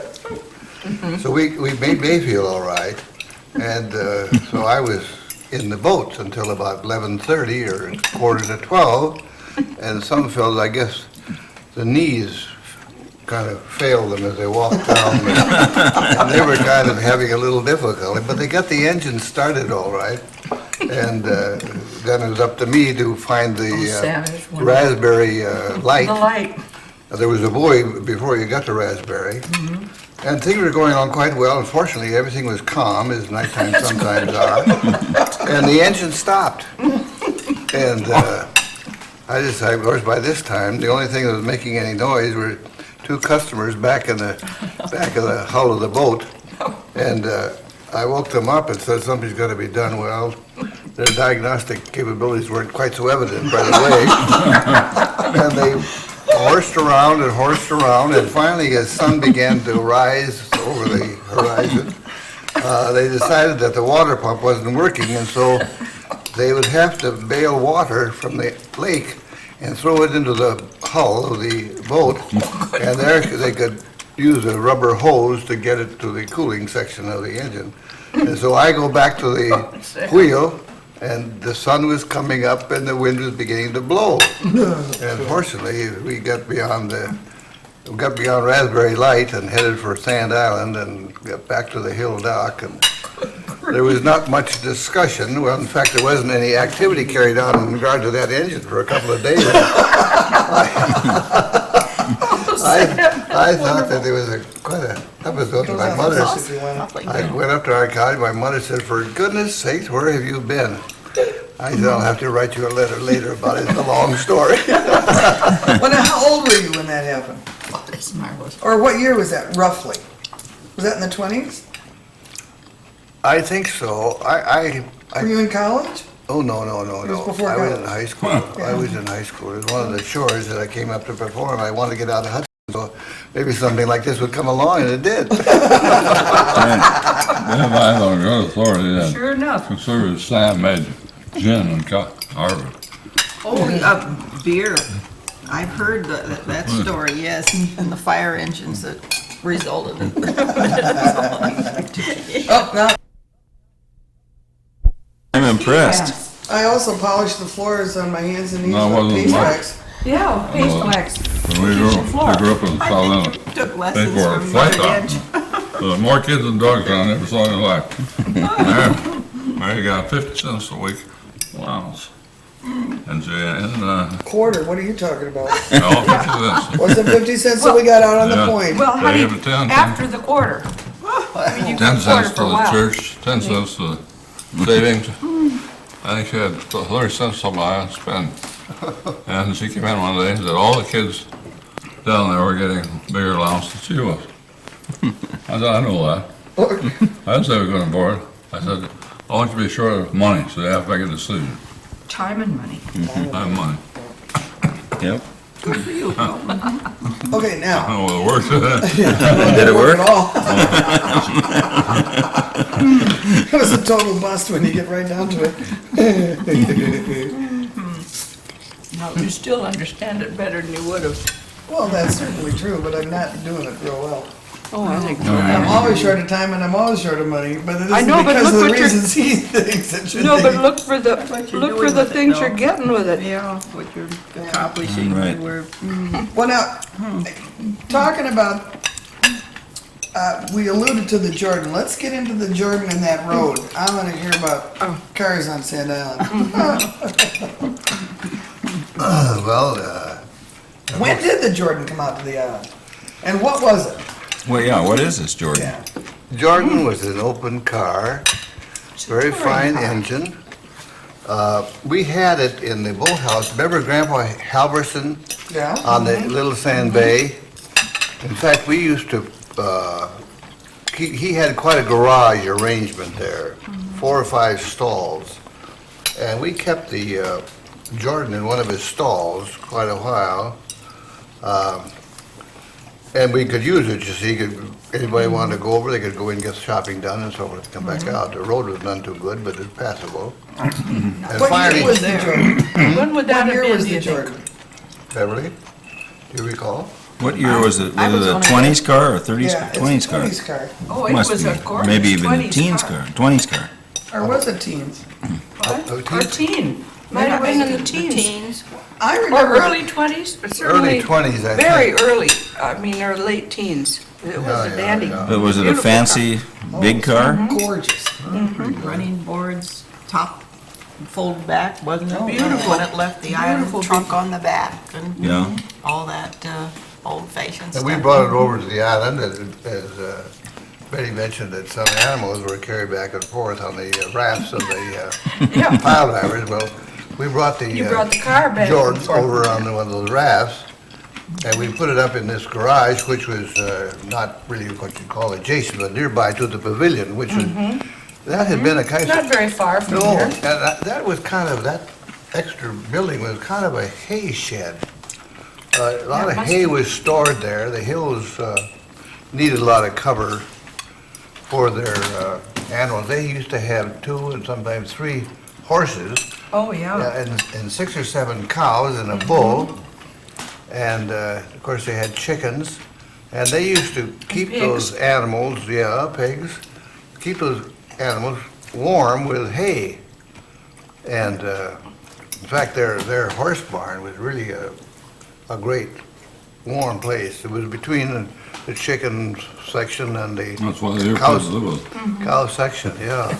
But there really wasn't, I mean, how many miles of roads were there on the island? 3? Used to 3 go- miles. Used to go over to Little Sand, East Bay. Yeah, That was our county road that we paid taxes on for years. yeah, yeah. It never been finished. It was graded up, and that's all. And it was clear, there weren't trees growing up There in the weren't middle any of it. trees in the middle. That's it. Mr. Hill hayed one end while you're driving up and down. Well, this Mr. road. Hill hayed all the whole way over to East Bay, got permission from the county. So you'd roll this Jordan up the 3 Oh, they- miles to East Bay Oh, and they back? drove it. Yeah. They drove it just That's what I fine. mean. Oh, my, And then yes. some antique dealer heard about the Jordan, and they said, say, don't you want to sell it? Well, it wasn't doing us much good, to tell you the truth. So we sold it, and they got somebody's raft again and took it back, but... Oh, it that was a sad just- day. It was just Was a it? source of a lot of fun on the island to have that Yes. Jordan. When we were kids, that's where I smoked my first cigarette. Where? In the Jordan garage. Out of Tony the Jordan? swiped Wanda's camels. That's when Art was called Tony, and we snuck down there and had a cigarette in the Jordan garage. I was, I think, about 8. Never smoked again until I was 42. No, that's wrong. We used to go down to the pump house, swipe the cigarettes and go down there. Yeah. But one of our projects, when I was little, I was hanging out with Tony, and then he was gone, so then I started with Peter and Tom. Now, who's And Tony? Tony is Warren's cousin Art, now he is known as. But we used to go down there and try and figure out how to renovate the car. You know, the car's sitting in that shed, and we just thought it ought to be on the road. And we just thought we ought to be able to see if we couldn't clean it up and fix it up and get it going. Too bad you didn't. You know, I wish we had. Our kids wish the same thing. Oh, I know. Sad day We was all left. do. Yes. Yeah. Well, that's, isn't that the way it But is? now, there were cars in East Bay too, right? Yeah, there was, Gert Wellish's car was over there for a long Now, time. who's Kurt Willis? She was the one who had the lease on the lighthouse for how many years? For ages and ages. She was one of the family that was the EHA, Yeah. the this lady, group, this the, lady, Oh, I didn't the know West Bay that. Club. yeah. Mhm, The Wellish family was part of the West Bay Club. I think there were about, 6 or 8 families About in that. that's right. Now, what was the West Bay Club? That is a huge, enormous, beautiful, big log cabin. Out, now, East Bay is where you know where it is. Yeah. Opposite end of the island facing Eagle. is the West Bay. It's not as big a bay, but it was always called West Bay.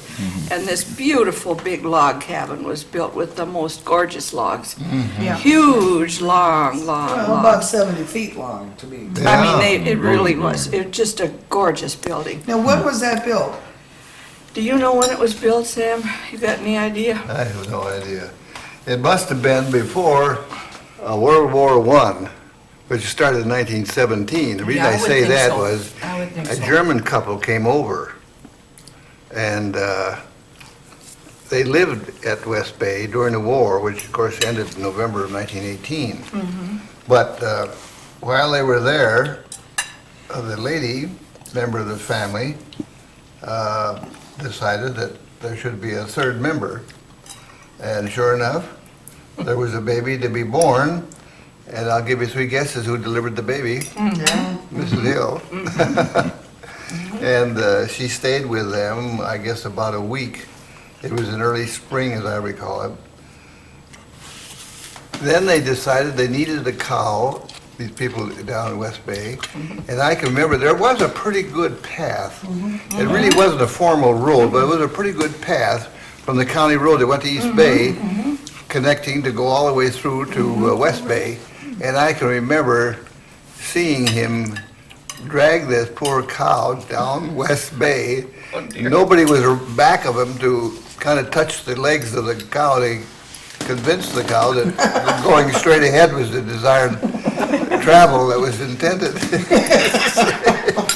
But he got there, I guess, had been late for milking. the cow. Yeah, a little late for milking that day, but I took care of some of the necessary ingredients for the Well, baby. first, the thing that impressed me about learning to swim in an irrigation ditch in Montana was the water. Yeah. You're right, Bill. Gorgeous water. We all drank from the lake. Yeah, we still do. People come over our dock and they want some well water, so we set it up on the hill to pump out the lake. Same water. Yeah. I gotta get one more thing here. What, and I think you're the one who knows the stories about the people who lived in the beach house and the pranks they used to play on each other and going back and forth in the winter. Well, the beach house was used as the herring fishing fisherman's house during the herring season. Well, and And Mr. they Hill had- had 2 hired hands too. Yes, Yeah. he had 2 hired hands, and then there were the fishermen that stayed there during the fishing season. Well, one of them, I'm not sure which party belonged to, the fishermen or the hired hands, but I think that he was probably a little less used to the outdoors than some of the rest of them. And they had beds, iron beds, and they used to pull the mattresses up into the rafters so that the animals wouldn't eat the mattresses. And so there was always a lot of wire stuff and hooks hither and yon that you never knew what in the world they were for. Also, the beach house had it had its timbers along the ridgepole leaning against each other. They weren't just leaning against, please make me a ridgepole. Like here, no. I just All right, told her. like All right. that. Gotta have 2 hands for this project. Okay.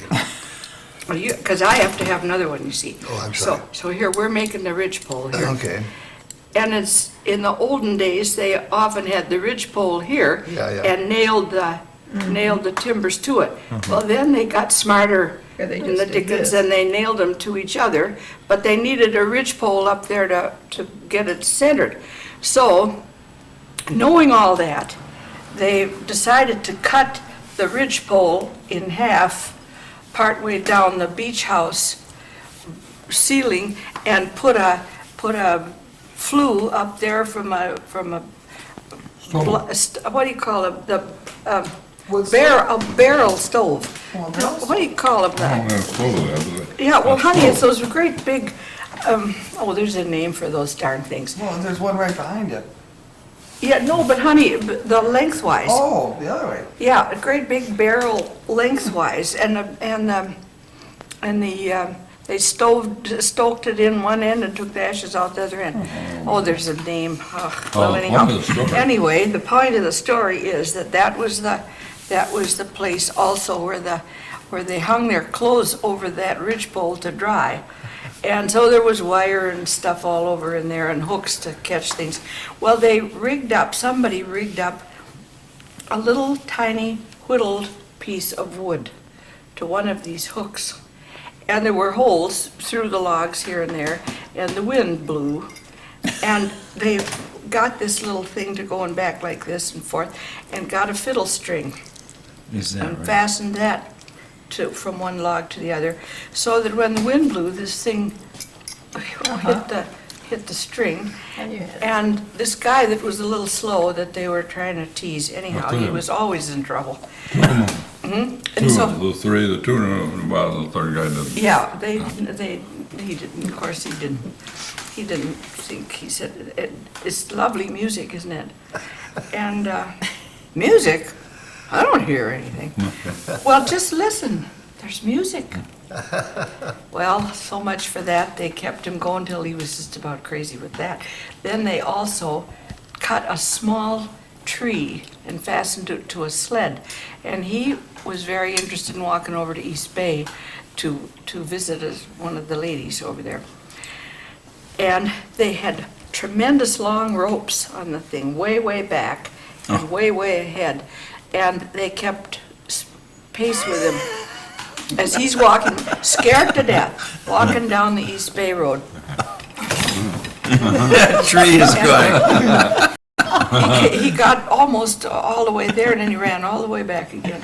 He said, there's trees that are going through the woods. There's trees that are going. Oh, now come on, you kid. Ah, that's crazy. That's crazy, like that fiddle you heard. And I don't know, but those two stories, I don't know what all. But this poor guy, they badgered him half to death. And who is this that they bred? This was Well- one of the work. Bud knew his name and I can't Yeah. remember his name. Charles Dahl was in it. And Carl Dahl was in on it. Oh, they all were in on it. Yeah, merciless, huh? But then in the snow, very often, it was so thick and deep in the woods.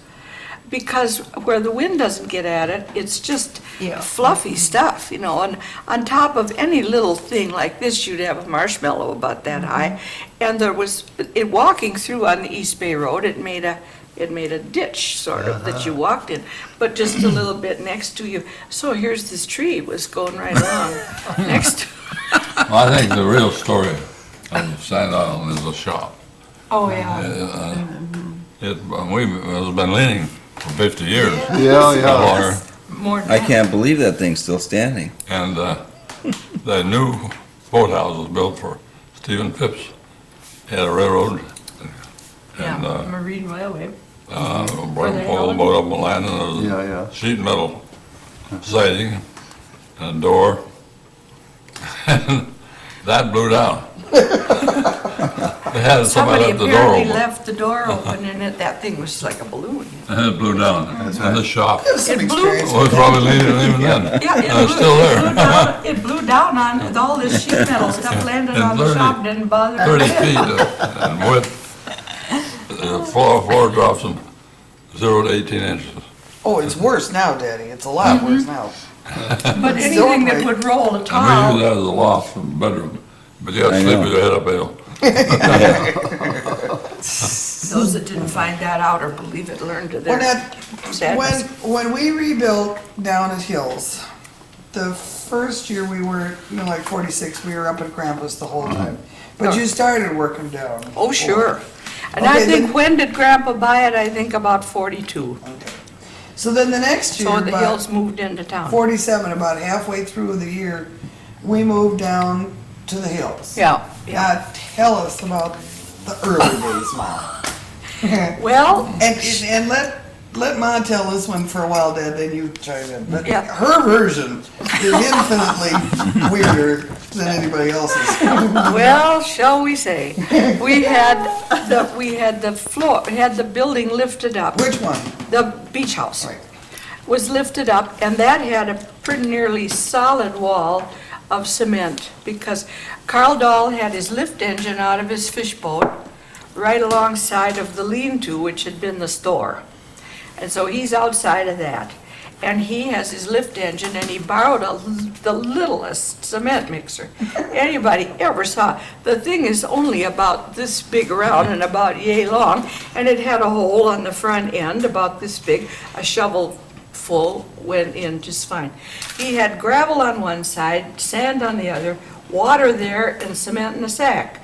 So he mixed the stuff as he went, and about not much more than a shovel of each filled that thing up for a wheelbarrow load. So this, when it was down by the shore, they just took the wheelbarrow load and poured it into the form right there. But when they, then just as one little bit to get the kitchen up on its stems, they built forms for piers instead. And you knew Doodoo Baldwin. Did know you the know, name, you but- knew Morty Baldwin, of course, that had the bar in town. I know the Morty's. name, yeah, Morty. Well, his brother Doodoo was that one, and it ain't no either. No. He's a bit of a Doodoo no-no. Baldwin was kind of a handyman around doing things for people. He used to work on the boats, and he, just was almost anywhere. Well, he came out to help Bill haul the cement up the trail, and they laid down planks, not, just ordinary planks, all the way up the hill to the kitchen. And one of them wore a harness. The carpenter up there. What? There was a carpenter up there. Oh, yeah, you had another guy up there, didn't you? But two of you were pulling the cement. One pushing and one One pulling. pushed and one pulled, and one had a pulling harness and the other had the handlebars. And Bill had a brand-new time Watch you gave me. Yeah, Time but- study watch. time study watch. This watch. It's- All right, now you've got to tell me. I would do 1 minute to load, 1 minute to roll it up, 1 minute to unload, 1 minute to come down. And they were trying to play the slicker out. And we went for 12 hours. They went all day long. One wheelbarrow load Anyway. after the other till they got it all The poured. fellow that was up in the ale house, and was a carpenter whose wife was a cook at the Bayfield Inn. And so he'd go home weekends. So I came over Monday morning, picked him up, and he was done. He had a case of beer. I didn't know what to do. So I sent him off, we never get him back. And so I decided he can't last a week on that case of beer, so I might as well take him across. We got in the middle of a rough sea, the double ender. And That's the old mare. his hat flew overboard. Yeah, that was that. So he fell in the bottom of the boat, he couldn't stand up, so I circled around, got his hat, and got him across there. After he drank the beer, we got some work out of him. He couldn't get off the island. But No, now, but now, how the first go night. back to the beach house and the first, Well, the Johnsons, a lot of you know the Melvin Johnsons, Marge and Melvin Johnson, and Bill and I, and the kids, and we're all up there. Mary Ann Cummings? Or Oh, yeah, and something? Mary Ann, probably. We're up there, and all of them are leaving, excepting, Well, now tell them what the beach house, wait, go down. After you decided to Okay. leave Grandpa's, you went down to the beach house, and what did it look like at that point? How far had you gotten? we had gotten as far as putting the building back down on the new foundation and a new floor, and some of the new, one or two of the new windows and the door. And we'd had to we'd had to cut a hole in the corner of the floor on the seaside in order to make a doorway tall enough to walk through. So we had to put it into a well, and then you stepped up onto the Then level. cut the top log. Yeah, you can't cut the top log on a log house because it'll fall in. Oh, sure. It doesn't work. So we had the front door in and a couple of the windows, and the lean-to had a new roof on it. That didn't leak. It still had the old windows and everything. But we had taken the cupboard that's up in the kitchen now for dishes and used that as a partition between the water end of the building. Interrupt here now because, Yes, sir. where were we in this story? Start over again, just Better start over. describe the beach, Mother, Yes, dear. When you moved from Grandpa's house, Yes, ma'am. from the Bayfield camp, Yes. down to the Shaw All Hill right. Farm, We had how the far we beach, gotten? we had the beach house ready to live in. Practically Sort of. nothing else. I mean, partly ready. There was the hired girls' room above the shop, no, What's that? what do you call it? I don't know what you call the building underneath. That was the storehouse, is what they called it. And above So the- that's where the Johnsons lived, and then the rest of us were in the beach house. We had the floor and we had the roof and we had the door and the windows, sort of. We had a double bed mattress on a single spring on 4 iron legs with wheels on them. What was the lean-to like then? And the lean-to was just about like it still is, but it had the china cupboard in the middle to divide it into 2 Where rooms. was the china cupboard from? That was from the storehouse, by golly. That's Oh. where Mrs. Hill's pickles and jam were. And so that was in the corner there, and a door with wire, well, I don't know, cables, to hold that with all the flour and anything else that the animals would eat. That was hanging loose and free in the storeroom. And so the rest of the stuff was back behind there in the root cellar, which was at least as big as the beach house. A big log house set into the woods. That's right. We used to cut potatoes there before they Yeah, were planted, yeah. because they keep So the storage there. yeah. okay. But now you used, So then you we- used the china cabinet as a divider? As a divider, and Mhm. on the side toward the hill was where our kitchen was. And we had a 2-burner kerosene with 2 burners and a glass container full of kerosene. And that's it. Behind the cupboard were 2 army cots and 2 kids sleeping on the army cots. A double army cot and a single army cot. Well, wasn't it the Double-decker. double decker, but 2 singles by the time you took them apart? Yeah, but Yeah. then there was a third bed in there. That's Would what Mary Ann sleep? I don't think we had Mary Ann, honey. I know we didn't. Well, eventually. The first nights, Oh, okay. I was down there by myself with you kids, period. So there were just 2 beds, and then the china cupboard, and then the kitchen, so-called, in the corner. And in the living room, so-called, was some kind of a couple of What do you mean by chairs or so-called? something. Well, that's what we called it. Then, there was a poker table for a dining room table that was right around the corner where you had to step up. And this is where Mary rigged up someplace. That door wasn't tall enough to let tall people go through without hitting their heads. So we tried everything under the sun, ruffles and flourishes and I don't know what all. And then Mary thought up beads on strings, and they're still there. And that keeps people from hitting their heads because they divide the beads and step That's up. when we were in and Haight all Ashbury, I this hung stuff. bees.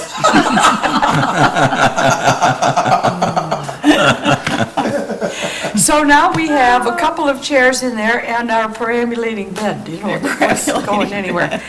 Also, the hole in the roof timber, the The ridgepole. ridgepole, where the stovepipe had gone through from this iron barrel Yeah. stove. So that, Melvin noticed that there was nothing over the top of the Well, sleeve. when did he notice it? Just as the boat was leaving the dock.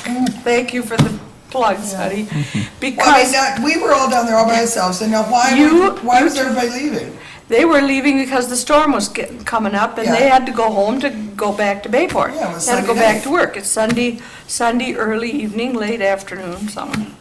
So they were in Carl Dahl's boat, I think, taking them back to Little Sand Bay, and they are going home. So that left the 2 of us and me in charge of the beach house, and the wind is coming up and is blacker than scratch and the whole shebang. Well, there were people, I think, up at Pop's house, but I wasn't real sure of it, and besides, it's a half a mile up there, and I have 2 small kids. So what do? Well, it starts to rain, and of course, it's the the Melvin, before they got out of the harbor, they backed up. Melvin went up with his tennis shoes, put a pail over the open smokestack, or flue or whatever. And then they left. So here we are with the wind is blowing and the rain is coming down, and I've got a broom trying to hit the squirrels and the bats and the stuff that has been corralled in the house since it has doors and windows on it. So after we kept up that for a while, the roof began to leak so bad in the main room that I'm pushing the bed with anywhere between the holes, and I had every pan we owned under the leaks. And then I put the captain's chair up over one of the kids' beds with a raincoat over it. The other one, a big umbrella and a raincoat over it to keep their heads dry. The rest of it, to heck with it. And I'm still running around in there trying to find a place for my bed where it didn't just soak it from. Well, just try to get some Because sleep the standing ceiling, I might as well have, because it was about where I was most of the night. The force of that was tremendous. What? Because there was Oh, then the dock. wind, yeah, what? The wind is Well, we didn't blowing. have that upright protection from the dock. Yeah. And No. the trees are small. There weren't There's no any trees, protection. those are volunteers that are in there now, they just came by The water would break themselves. over the top of Yeah. the house. When the waves broke, they went over the beach house. So here I am, if something, what am I going to do if I've got really bad trouble, like one of the kids fell out of bed and drowned, you know? I can't carry them both, I can't leave them, I don't know what I'm gonna do. Well, I kept fussing away at it most of the night, and finally toward early morning, the storm went over, and I think we all went to sleep. As far as I know, the kids slept pretty well, but there was such a racket, I couldn't have heard We if must they were have slept. We crying. didn't have much of a dock I don't then. remember No, The we dock had was underwater. practically, there was, the part of the dock was missing from the shore out to the dock house, to the fish house. I remember That was that. gone. Yeah. There was Yeah. a, then, Fish house area was underwater to 2 feet. Is that so? yeah, the dock from there out was, and everybody up there said, you can't fix that dock. It's a gorgeous dock, about 2 feet underwater. That's But you right. can't put a new top on, the ice will just knock it off again. Well, obviously, they managed to get it on there with bolting it down, or drilling holes through the logs and putting a steel pipe down through it. good. And so that kept the top on. But that was the night that we don't need any more of. And Well, that was the pattern though, that you were there during the week all by yourself. Yep, I was there with the kids by myself until weekends. The fathers and the guests always come weekends. Sunday afternoon, the fathers and the guests all go home. And then, when they got a little bit older, the kids and the nurse girls and the dogs and the whole shebang used to go over to Little Sand Bay, and they had a picnic with the Yeah, people well, that that's used to, way there. yeah, but they Yeah, but used to that's- live on Sand Island. A lot of the people from Bayfield used to come out, and they had a potluck picnic and a pickup softball game. And then mothers Yeah, but then stayed let's- home and did the dishes and Oh, the, bowling now, wait a no, minute. we didn't. Then you always tell a story about the blue room. Oh, yeah. Oh, Well, now talk about Carl Dahl's outhouse first. yes, when we inherited the place, we had one small, single outhouse. And it was out on the point, past the sawdust house, which later on was Mary's house. The ice house had been built with the $21 worth of lumber from your father, thank you very much. Welcome. And the two-story thing where we put, that place was all rotted away at the bottom, and a lot of sawdust in the main house, and a lot more in the sawdust house, and lots of raspberry vines. Do you know they'll make vines if you plant them in tubs of sawdust and stuff? Also garter snakes, lots and lots of garter snakes. So we had that lifted up and put a new floor in both of them, and put the kids down below with the nurse girl. Then Mary and John were in the sawdust shed for a while. Then Bill and I were upstairs, and the whole thing. It held the whole darn family. Well, yeah, and you built a ramp to go in the back. Oh, yeah, we had a bridge, just like they did into Johnson's house, where where it went over the collapsed Now, root cellar. back to before we got a gas refrigerator, what do we use for refrigeration? Ice. Yeah, what did we use? You We use used ice too, ice. everybody uses How'd ice. we get the ice? We had to Mr. buy it Hill? on, Mr. Hill no, cut it on the during the winter. Booth fishery boat. You We could get bought it a that way. 75-pound chunk of ice We can, every time the boat came. Now, which and boat was this? Before This it is was the Turner? Well, it's No. before the Turner. No, No, the- it was the Turner. No, Huh? Turner was booze. Yeah. but we had the Apostle Island. yeah. Oh, honey, the Basel Islands was after the Turner. Yeah, I know. When I was a kid, the Oh. boat that brought you the ice Was the Apostle Islands? Didn't we ever get ice on the Turner? Oh, I'll be darned. I guess we didn't. Well, anyway, we'd buy a 75-pound chunk of ice, and it sat on the deck while they came out. And in the warm weather, we had an ice cube about this big. And we had a huge, big ice box out leaning against the ice house. It had 11 doors on it or something like that. We put a huge, big block of ice in there, and one day I had 24 quarts of sour milk. Oh, my. Like lots of pancakes. Made lots of cottage cheese. I didn't know how to make cottage cheese in the first place, and I didn't know if you could make it out of pasteurized milk. You can, but it's kind of tough. But that's where we Who had helped our you make ice the box. Cottage cheese. What? Who helped you make the cottage cheese? You did. Oh, you did? No, Granny. She's Oh, all right, Granny did. Bill's folks When were, Dad first painted the pictures, there was no dock touching the shore. You had to go about 16 feet by boat. Yeah. The place will fall down. Yeah, yeah. Well, the first summer I was up there, Sam took me down. We were in your old boat, I think, and we landed at what was the remnant of the dock in front of your place. And the old fish house was still out Still there. up there. All teetered over and the Yeah. windows out and so on. And I think we walked a plank to get to the shore. And up around the old buildings, which were very decrepit and leaning, weeds and those flowers that came up through the weeds. I know And, it. And Mrs. the- Hill's cinnamon roses. Yes, and there was an atmosphere about the place that was mysterious and quiet and utterly charming. Beverly, But- what year was that? 45. What were you doing in 1945? She came Well, in I her beautiful just married uniform. Sam. I kept me busy. Where'd you guys meet? Well, we met in Philadelphia.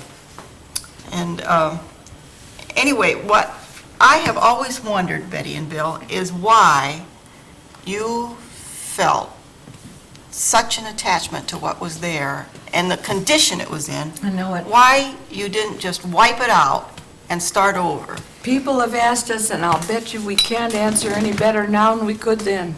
I'm glad you It did just- what you did, but But I of wondered course, that. of course, nobody can understand it. We can't tell you Well, I exactly. think we didn't want to spend the money.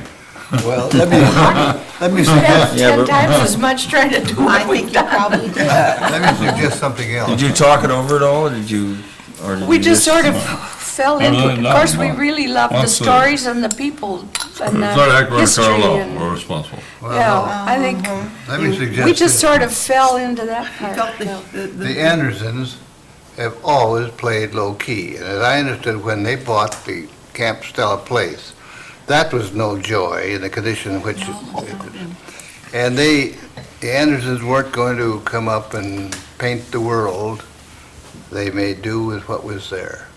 And everybody around complimented the Andersons for doing that, because they could have built houses with gold doors, but they didn't.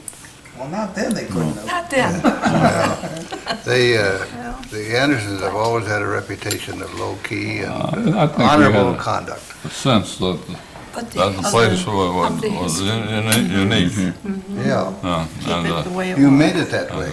well, But it looks, I think, You right didn't want to like, destroy the, But it came with all of this heritage. yeah. It just that's what I was full of it, and the people that had been there, and we got such a, the more we heard about the stories of Yes. who'd been there and what they had, And what had happened up in that area? What you preserved, the John Shaw log house on the shore, Yeah. that was a real chore because that was out of condition. Oh, And yeah, yet that's terrible. That was something that really represented the history for Sand Island. That's right, and I think that's the first one that Frank built, and then the one up on the hill was Warren Jensch has next. done a lot for us to stay where we are. His knowledge and, that's our nephew. You know him. And his mother asked Warren if Warren could work for us as a boat boy when he was in high school. They were living in Waukesha, Yeah. and we agreed. And after he finished Stout Institute, engine mechanic, he worked for us summertime and worked for Ryder or somebody wintertime. And I finally, after we bought the place in Madeline, found out that Warren really wanted to be up there. And so we finally got a job. So he could work Sand Island summertime, and our place in Madeline in the wintertime. And I said, as long as I have to try to get him out of there, because I thought he's done with school and he better get a job. And he wouldn't go. You can't get You can't get him out of there. Well, if we left now, we'd all be. His mother called me up and she'd give me the devil. His mother, Hulings and Jensch. I said, I know that, but I'm trying to get rid of him too. But once I found out that he wanted to stay, we gave him a year-round job, Sure. and his parents live there now. Yeah. You know, Yeah. And so do his aunt and uncle. Why did you guys come back? The same reason, isn't it? Yeah, Warren's knowledge I'm is this interested in that. Warren's knowledge, and that Erickson who Yeah, runs the clam. yeah, Those two guys know everything there is to know. yeah, that's right. And That's great. You know, the rebuilt city dock over at the landing, which actually was a furtherance of their first decision from the park people to fix up the dock a little bit. Everything they did was destroy it, you know. Yeah. They solidified the part under the fish house so that it filled up with sand under there and the whole thing. Well, also, they had bought, did you ever know where the national park boats came from? Arkansas, one of them, Arkansas River. it looks like they got a, Yeah, they the bought bow looks like it's hunting for something underwater because it's like Well, this. if a man holds the bow line ready to land, the ship comes in this way. It is, Scoop Well, I'm going to bring up a subject which, will yes, We're love. talking about being over at Little Sand Bay. Oh, first, the lean-to was what when in the old days? It was That was the store. so the one you're And talking about where also- the chairs were over the kids was Yeah, was yeah. the lean-to. Also, that was Shaw, Wisconsin, that's the name of the post office. Also, the co-op store, Mr. Hill ran the co-op store, and the chair that he used, the tip-back swivel chair, Pop said to me one day, you know, I like Mr. Hill's chair a lot better than my old one that I brought up from my office. Could I switch with you? And I said, well, of course. So we have Pop's old swivel chair and the other one's up the lodge. Mr. Hill's is. So that So was, anyhow, now we went back and forth in Little Sand Bay from Herman Johnson's dock, right? yes, and we went back and forth in Herman Johnson's little boat before he had the J boat, which when But it... mostly we went back and forth in what? In the early days. In the Eggerson? Right. Yeah, but also way back, I guess, in Herman Johnson's very small boat, Yeah. which when the waves were high, he had to turn off the engine at the top of the wave in order not to bury the boat and the whole thing on the downhill run. And so he got up to the top and cut the engine, and then we sort of slid down the wave, and then he gave it the gun again to go up. We've gone in fog so heavy in the daytime, and you have to run your time out. You duck yourself in, shut the engine off, and yell. Somebody voices at you. And then You people run bang over it on and dishpans shut it and off, stuff, and they talk us in. you could hear where they knew about when you were coming. Well, and we're talking about this stuff in 45, 6, 7, 8, and 9, which is not all that long ago. That's- No, and Definitely. even occasionally after that. Oh, yeah. But now, when did you and Marge and Melvin and everybody go with Carl and Alma on there? Tell us some of those stories. Oh, well, we always had to leave right around Labor Day, like everybody with kids in school somewhere. And one night, they had a beautiful, big going-away party over at Herman Johnson's when he still had the dance floor and the beer, and the beer concession and the whole thing. And Alma and Carl came around just about dusk, and they said, "Oh, you're leaving tomorrow, aren't you?" And I said, "Yeah, we are. We're just about packed and we're ready. We're just about ready to go." And they said, "Well, we came over to ask you to go over to the party with us." And I said, "Oh, we can't go. We're just filthy. And we're tired and the, everything. We just can't do it." "Oh, yes, you can. You can come. You can be local color." So we went with him. We went over with Alma and Carl, and he let everybody off the boat. Then he turned the Eggerson around and lashed it to the dock and turned on the engine and dug a hole for his propeller because there was a storm coming up, and if the waves were high, he wouldn't be able to handle his boat, and much less there would be too much land under his propeller on the downsweeps. So he turned the boat around and dug a hole so he could head straight out. And we went up there, and Herman loved to dance, and he wore boots this big and that high, and they weighed a ton each. And if you ever danced with him, oh, I love to dance. Oh, and you just figure, you better keep your feet way back here somewhere so you don't get stomped on. Oh, and that was when most of the men were pure white from here up, and bright brownish orange from here down, from either fishing or farming or both. And then we asked Carl one time, he's a wonderful dancer, "When did you learn to dance?"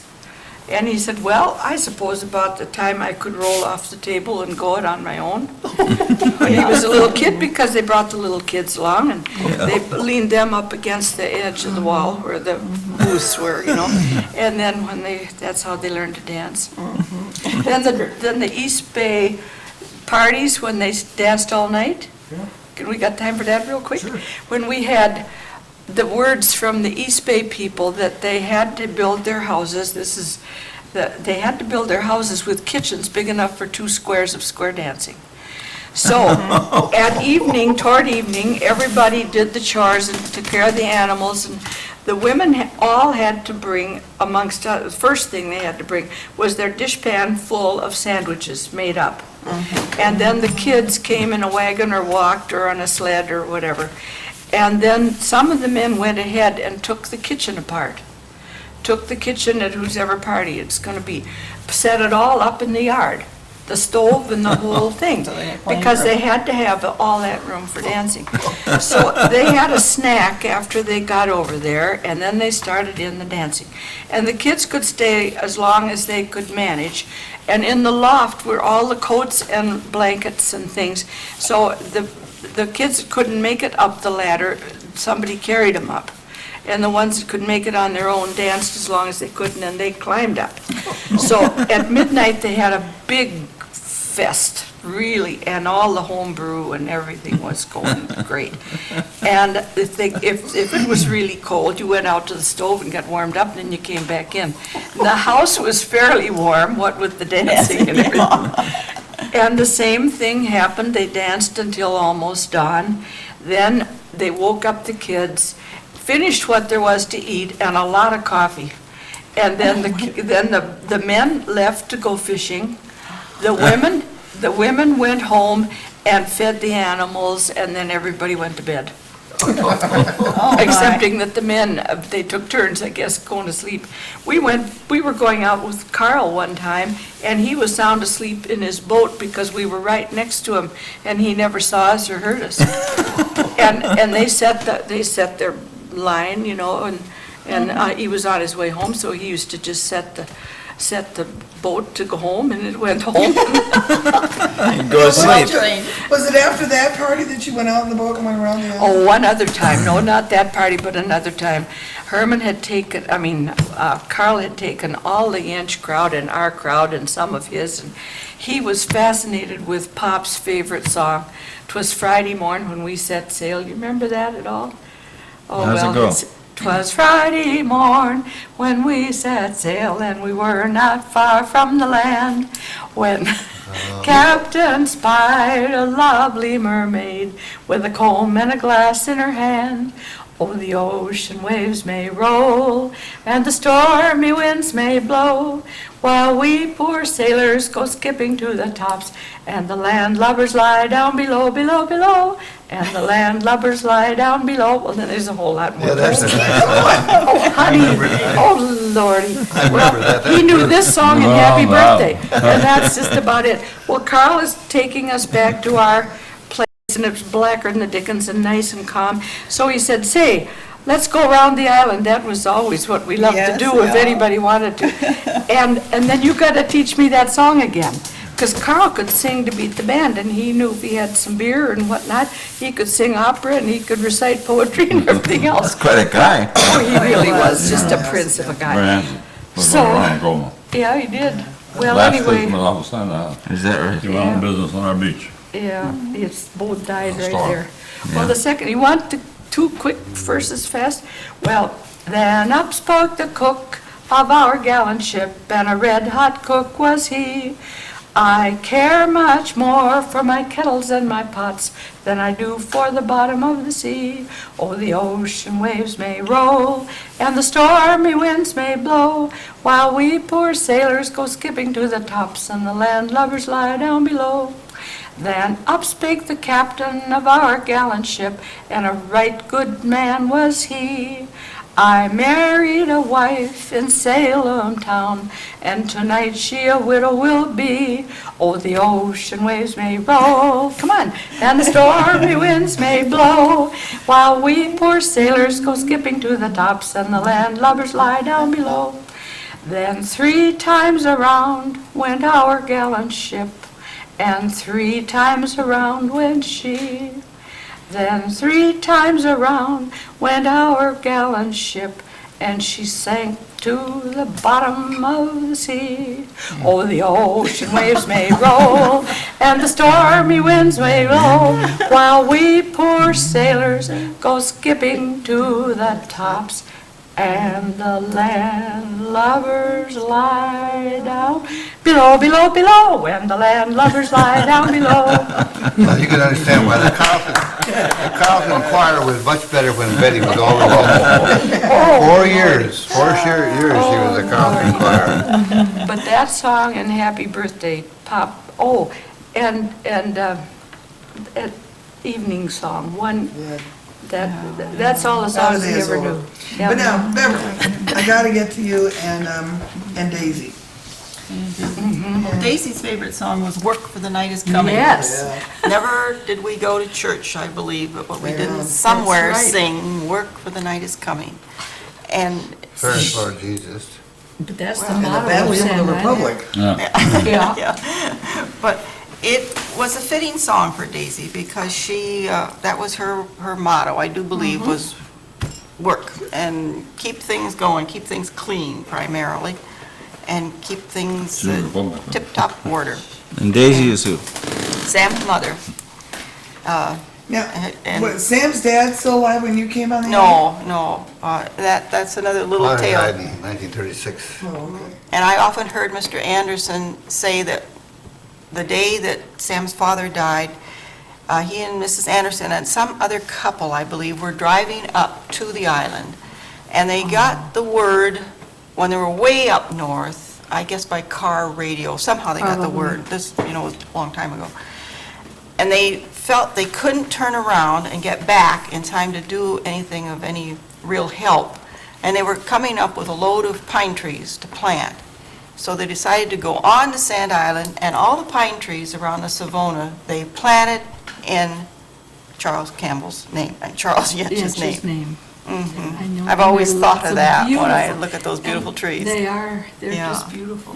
But now, when you got there in 1945, the big house where you lived was go along sort of like normal. I mean, it was Oh, yes, yeah. turf yeah. divided, but functioning sort of like Mother remembers it. Yes, it was fine. We were there that summer. That summer, I was only there a couple of weeks because we were both still in the service, and there, you didn't have long What were summers. you doing in the service?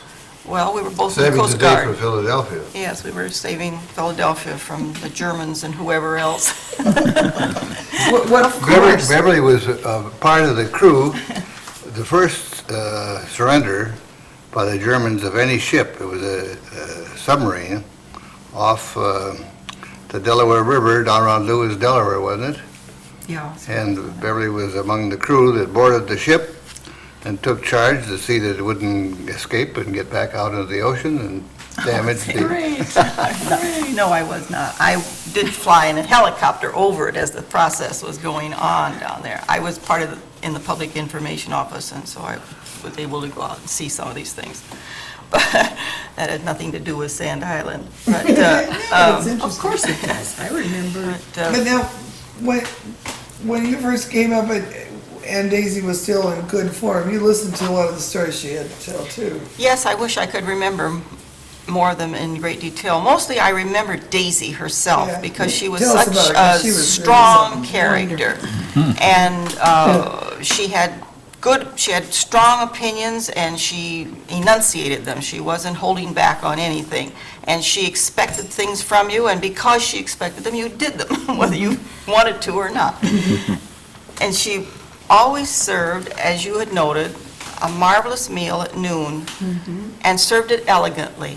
We had a complete table set, there was nice tablecloth, complete table setting, all the silverware that one ever needed, and heavy Italian pottery is what I remember mostly. Then later on, she did get a set of melame, I think, Yeah. later on. But the heavy Italian Yes, pottery was still absolutely. available for special occasions. And cloth napkins, and it was like, like a fine restaurant.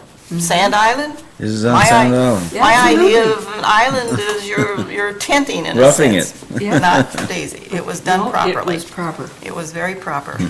And in the morning, there were pancakes, there was hot coffee, there were things like popovers, elegant things. And when I first went, those porches were not enclosed.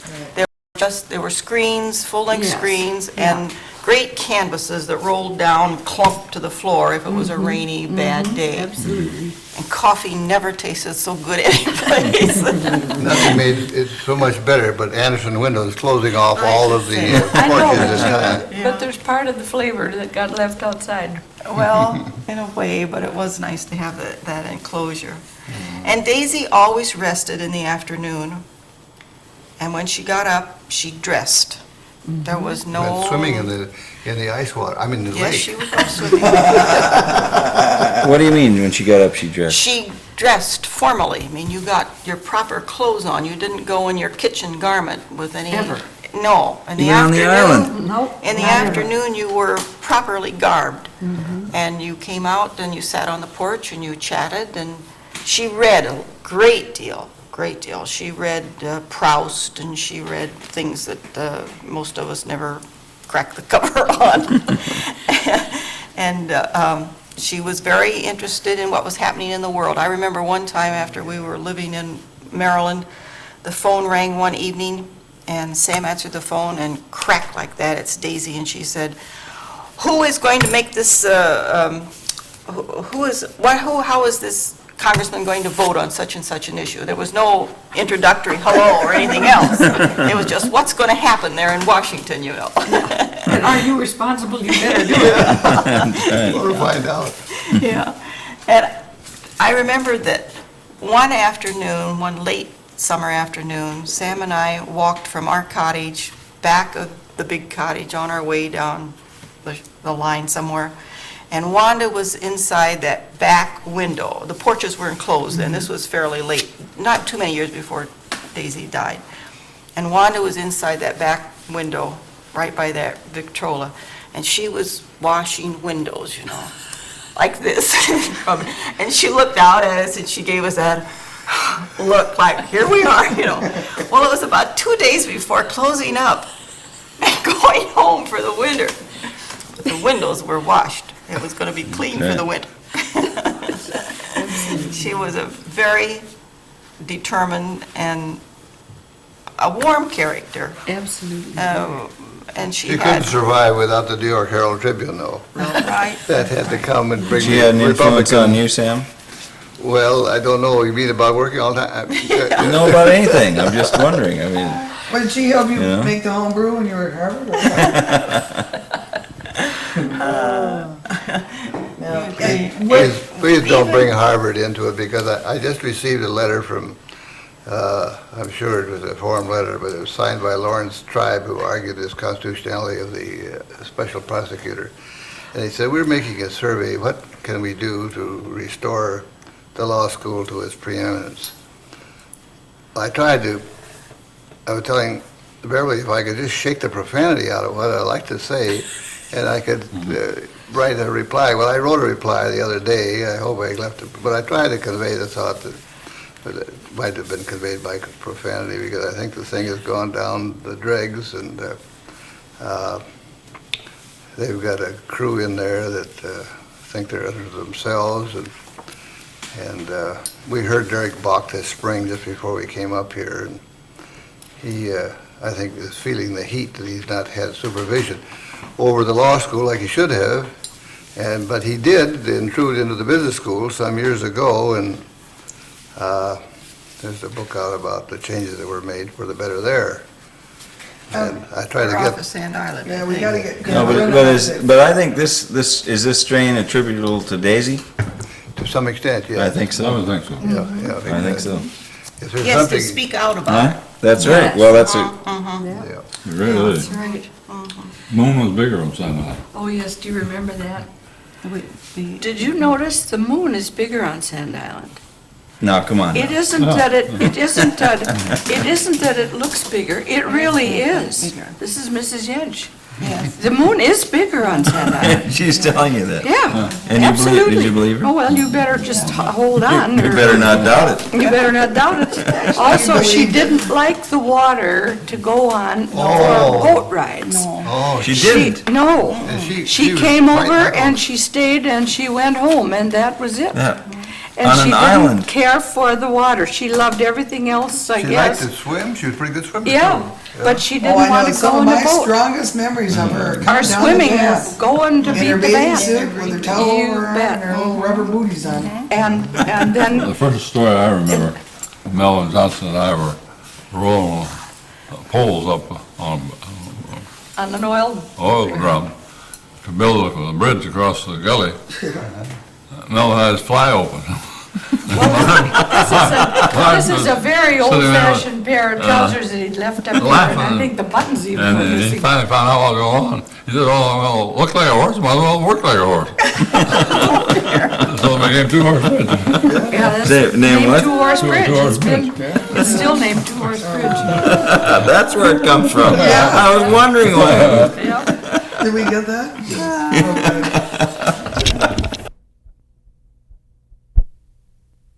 Let's see, what in the world is it? I think Carval's wreck on the beach is a good Yeah. story. Yeah, I think that'd be. Yes, I'd like to hear that. That's the wind-up of the Sand Island as we knew it. Because starting in the 20s. Yeah, he was very important. Yep, it certainly was. Starting in the 20s, somewhere, the people began to move into town where the youngsters of high school age, for some length of time, used to walk over to the mainland on the ice in the wintertime. Otherwise, they went in boats when the water was open, but quite a few And of they them. boarded in town. Yes, they and came boarded home in on town, weekends. but they walked across. I remember hearing stories about your father walking down to the landing from a way back up in the They woods had no somewhere. road, you know. There wasn't any road, there was a path, but I have no idea how long it was, but it was a long ways. And, But now talk about Carl Dahl's boat going. Yeah.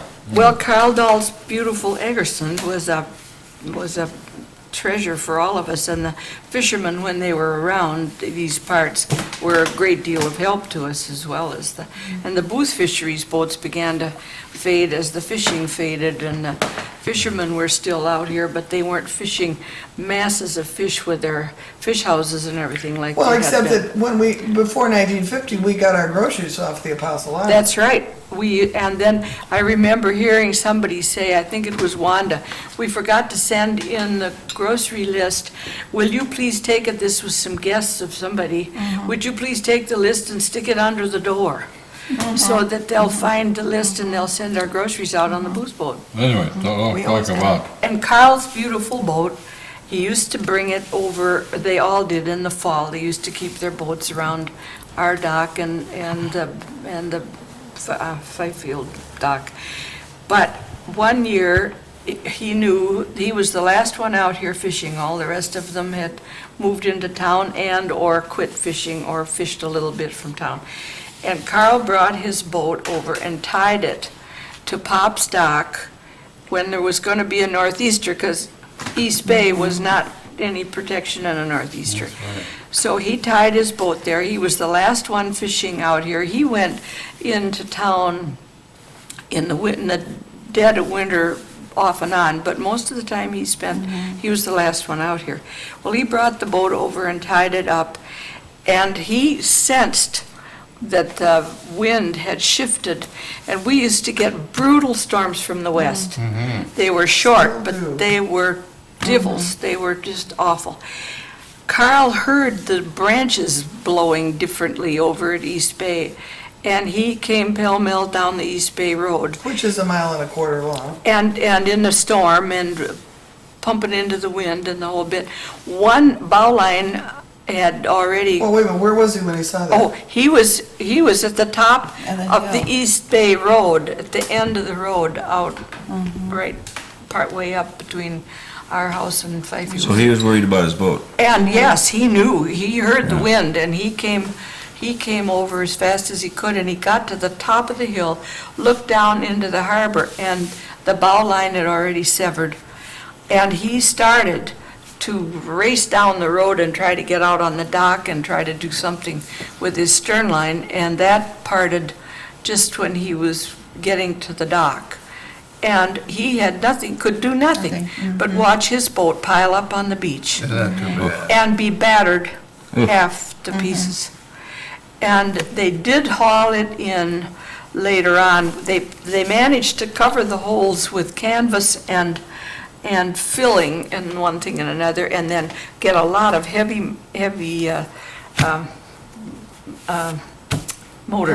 pumps going in order to, and they towed it into town. but he didn't have the But money to go back. He didn't have any money. Yeah. These people never had very much money, and it was a great deal of barter and exchange and friendly help and one thing and another, but they never had dollars to spend for anything. And Egerson was a part of Norway where his family had come from. Oh, is that right? And Well, he went to work in Chicago. yes, then he went down working on, wasn't it a tug? Yeah, In we got that Chicago story. for some time. Let me tell you a story about Carl Dahl and my mother. One spring day, May, we had beautiful weather, and this was after my father died, and Mother said, let's go up and clean the cottage over at Memorial Day. So good, we get in the car, we drive up, beautiful day and fine, and Carl Dahl is tied up at the dock, and he comes down, takes us over, and the sun was beautiful. A couple of days I cut the lawn, I got a burn on my back, and it was just wonderful to be outdoors, to get like released from inside life all the time. Well, that night, dusk the day before we were going, began to darken in the west a little, getting a little cooler, wind going around to the northeast, and rough time coming. Well, we got up the next morning, there was snow on the ground. This is Memorial Day. And my mother, who did not like the water at all, and determined to go, we're going to go today, would Carl take us with the weather? So I go over to East Bay and ask Carl, this is awfully rough, Carl, I hate to ask you this. Would you take us across? How soon are you ready to go? I said, as soon as you get around to the hill dock. So he comes around, and the boat was rolling like this, you know, northeast. Fog was coming, still snowing some. And we get on the boat to go over, and of course my mother, just like a white knuckle, you know, you talk about flying planes, white knuckles.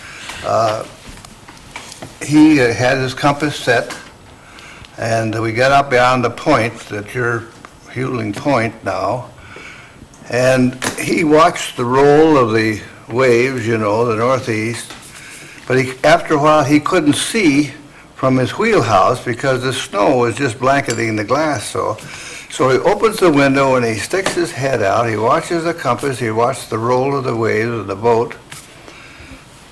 It seemed forever, but we came into that dock right on the button. Couldn't have done better in daylight on a calm day. We get in and tie up, and Mother gets out. She was so appreciative. She wanted to leave. She, you know, had we stayed there, we didn't have food. We just brought enough for a couple of days. And I told Carl, and I mentioned this to him several years following when he lived down here a ways, you know. And he said, well, he said, I'm glad we made it. He says, if anybody wants to know, that boat isn't going to leave that place for a week. I'm going to thaw out. That's right. But he was a great person. He would do things, you know, over and above the call of duty, what you want to do. And when we visited with him several times down here, and I always reminded, he said, oh, I remember that. Oh, what a trip, you know. You remember? It was something. What else is Mary? Well, one of the things that I'm interested in, because people keep saying that this place up here, Bayfield and the islands and so on, has a magic to it. What is the magic it has for you, for each of you? I mean, why did you come back year after year after year, and here you are? I mean, what is that magic? I understand the July 24th issue of the New York Times, the Sunday edition, has a big play on Bayfield and the Apostle Islands. And we get the daily issues, we don't get the Sunday Oh, I've got because... it, I'll show it to you. Have you? July 24th? I'm going to write and get an extra copy. 2 out of 3 restaurants mentioned were. Eddie, what about for you? Now, what I is- don't, We're glad to see that. We saw the one. I think ever since we first came up here, we were thrilled to pieces to get out from under the problems at home were severe. And I remember our dear all-purpose lady was paid $7 a week, room and board and a half a day off, and some of the time she wasn't paid at all. And for this was a windfall that Isabel determined to get this place. I had been up here visiting, Pop had been up here visiting. Everybody just began to love to be up here for all the beautiful water and the freshness and the lovely air and the sunrises and sunsets and the moon and the bigger moon than anywhere and all this. I suppose it just gets under your hide eventually. And then work. We have never in our lives worked so hard anywhere. Everybody. You work Physical work. just, Had to go well, back to the job to rest up. Come here. when we were trying to salvage a piece of lumber off the dining room at Hill's house that was rotten at the bottom, but there's a piece about that long that was pretty good, you know? And I had a crowbar, which I wasn't real used to. I hadn't done a whole lot of stuff with a crowbar. But I got a good hold on that piece of lumber, and I gave it an almighty twist like that, and the wall fell down. And during that same time, there was a fire that started. We were burning a lot of this old rotten stuff way down by the bridge. And the fire started in the dead grass underneath the green stuff, and Bill was down there with the fire, and he saw this, that it's starting to smoke on the roof of the kitchen, and we're scared half to death. we ran around trying to kill the grass fire, which we did pretty well, and the roof is still smoking.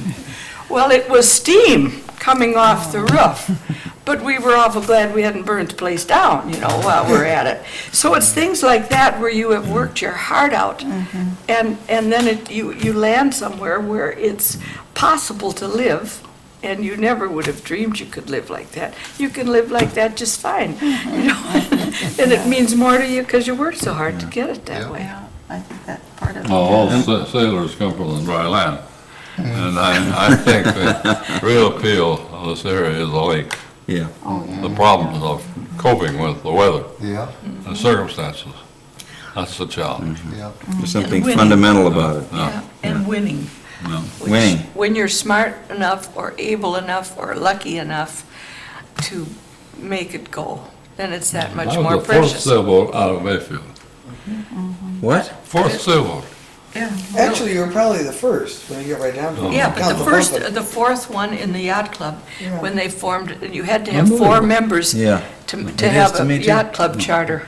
And I had sailed 5 years for every sailing I ever sailed. Now, Bill, when was that the yacht club was formed and so on? Oh, after World War Mercy II sakes. sometime. Yeah, I forgot Well, when it it's in was. the early 50s. So Very early. Because by the time I was about 14 or 15, we had the Mara, and I was on a 4-day cruise around the islands in the sailboat. Yeah, Maybe I was 16 by then, so that's 1956. yeah, so. But tell them about the puffin coming down. This is a classic. Well, we were very overtaken with the fact that we inherited an apple orchard from the Hills property. The fact that it had been eaten more or less by the mice and the rabbits and the whatever else girdled the trees. We still had an awful lot of apples. Especially along where the pigs ran. They used to keep the Yeah, but down where trees the pigs stimulated ran. by what the pigs did around Oh, the sure, road. sure. They were real good over there. Yeah, yeah. So the Johnsons again, and Bill and I were up here one weekend, and it was rainy and miserable, and we were out in the orchard picking apples, for heaven's sakes. And we filled every container in the world, and in the meantime, we took them down to our boat and filled that practically up. The 4 of us got over to the mainland, and it was late in the afternoon. We had a kind of a flimsy trailer deal, and we got that darn boat onto the trailer and hitched to the car, and we headed up the line with this boat full of apples. So we get out almost up to K, I guess, and, No. oh, well, I don't know, how far did we get? Up the line a little ways, we found out the spring was not strong enough. And the tire was The digging a tire- hole in the boat. The tire was riding on the boat.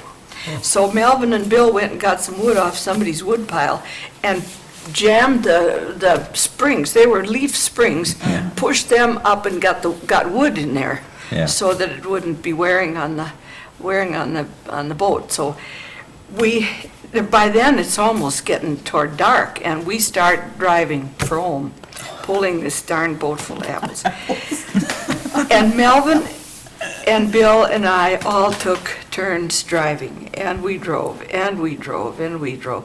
We get down to the road where it comes together with 81, and King's something or other tavern was right there, and I pulled in there to stop, and my eyes were shut.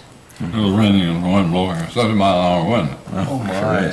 And we were exhausted, and we finally pulled into Bayport, into Peterson House where we lived, about 6 a.m. Oh, no.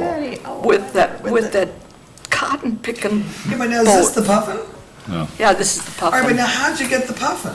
Well, Quick, fast. The puffin was bought down inside the Bar Harbor, Barker's Island. Superior. yeah, In Superior. yeah, whatever. And Melvin and Bill, What was it? 18? yeah, an 18-foot sailboat. Russell Pouliot designed in Detroit and all this good stuff, and it had an outboard motor with the first detached gas tank. And Neither, a 28-foot mast. oh yeah, 18 feet long and a 28-foot mast, which is a whole lot of sail. And they weren't using the sail, naturally, because they didn't know anything about sailing yet. So they're coming down the line, and Marge and I are in the old station wagon thing, coming on every county road all the way down, and we'd go along and go out to the water, and then we'd back up and go out again, trying to see them come. They were going to make it in 2 weekends, and they made it, we saw them several times. They finally come in to where they're tied up, going to tie up the boat. And they came in the, this is at Port Wing. Port Wing. Came in at Port Wing, can't get up to the dock. They're going, it's downpour, just downpour. And this Mrs. Anderson, whose dock they're going to use, thinks this is some kind of sailors that came all this way and they can't get up to the dock. Well, they had tied the rudder over so that the engine didn't bark holes in the rudder, and they couldn't get up to the dock. And the rain is just coming down. They had turned to the right, they're going to the left. So here they are in this downpour. They're going around and around. They finally figured it They out. finally figured what was the matter. And they took the rudder off and came in at the dock. No, we didn't take the rubber off, Oh, we just didn't run you? on parallel. Whatever it was, I should have let you This is the finish it. 4th charter member of the Apostles, Yeah. Yeah. Skipper. Captain Bill. So we came up Mr. the Fred next, Anderson and Hugh went up and they bought another boat up they in bought the Superior. Mary, that was The the Mary, Coast that's right. Guard rescue boat. That's right. Yeah. That was a good That boat. was a darn good boat. That's right, that's right. But that's not Great fun. Anybody get these two? You were going to show us the... Sam, you didn't answer my question. I said, why do you like it here? Why did you keep coming back? Why are you here right now, this moment? Well, I tell What you, is there about this place? we live in the great state of Maryland, 16 miles from the district line. Fortunately, we can get downtown now with extended surface transportation and subway it eventually becomes. If you try to drive down, you won't do it during the daytime because we've opened up the immigration doors and I don't want to be, anti-immigration or anything like that, but I wish when they seek to determine the qualifications of an immigrant to come in that they'll have some thought of how cars might be driven and what side of the white line that's in the middle. It always seems to be in the middle, and they like to follow it in the center, and so forth. It's a madhouse. And we get up here, and it's quiet, and the air is good. Even in Bayfield, you feel a relaxation that you don't get other places. This condo in which we live, it was in the center of a great big two golf courses, beautiful trees, lakes, and all the rest of it. It's all been abolished. The Japanese have purchased all that area, and they're going to make it into a second metropolis like New York, I guess. I don't know. They're Might building- come up here, start buying up Well, islands. and- yeah, Oh, they wouldn't can't that be do it. awful? Can't do. Huh? They can't do Yeah, much but with the that islands means now with the National Park Service. Yeah, that's true, yeah. We didn't get into that. Don't get We're not gonna get into that. it. Right, word. But Bayfield is Beverly and I, we think, what should we do? If it weren't for Chris and Phoebe, our daughters being in the Washington area, I think we would sell. Come Because back. to come back here and spend part of the year and go south or go west for the Beverly sisters in Malibu and her husband and escape the worst of the winter. But this area is relaxing and restful, and it's surprising to me the increase in people who are coming in for permanent living. Yeah. Do And you worry about the changes here and the, changes where? well, how it might change for the worse? Oh, yes, it Huh? could be, indeed. We heard a story the other night, this is, you probably know Holly Nurse. Yeah, Yeah, yeah, we talked to her. She said that for some time, she was getting telephone calls about 11 o'clock at night and not identifying themselves and said, you better keep your door locked because we're going to get you. And if you walk out in dusk,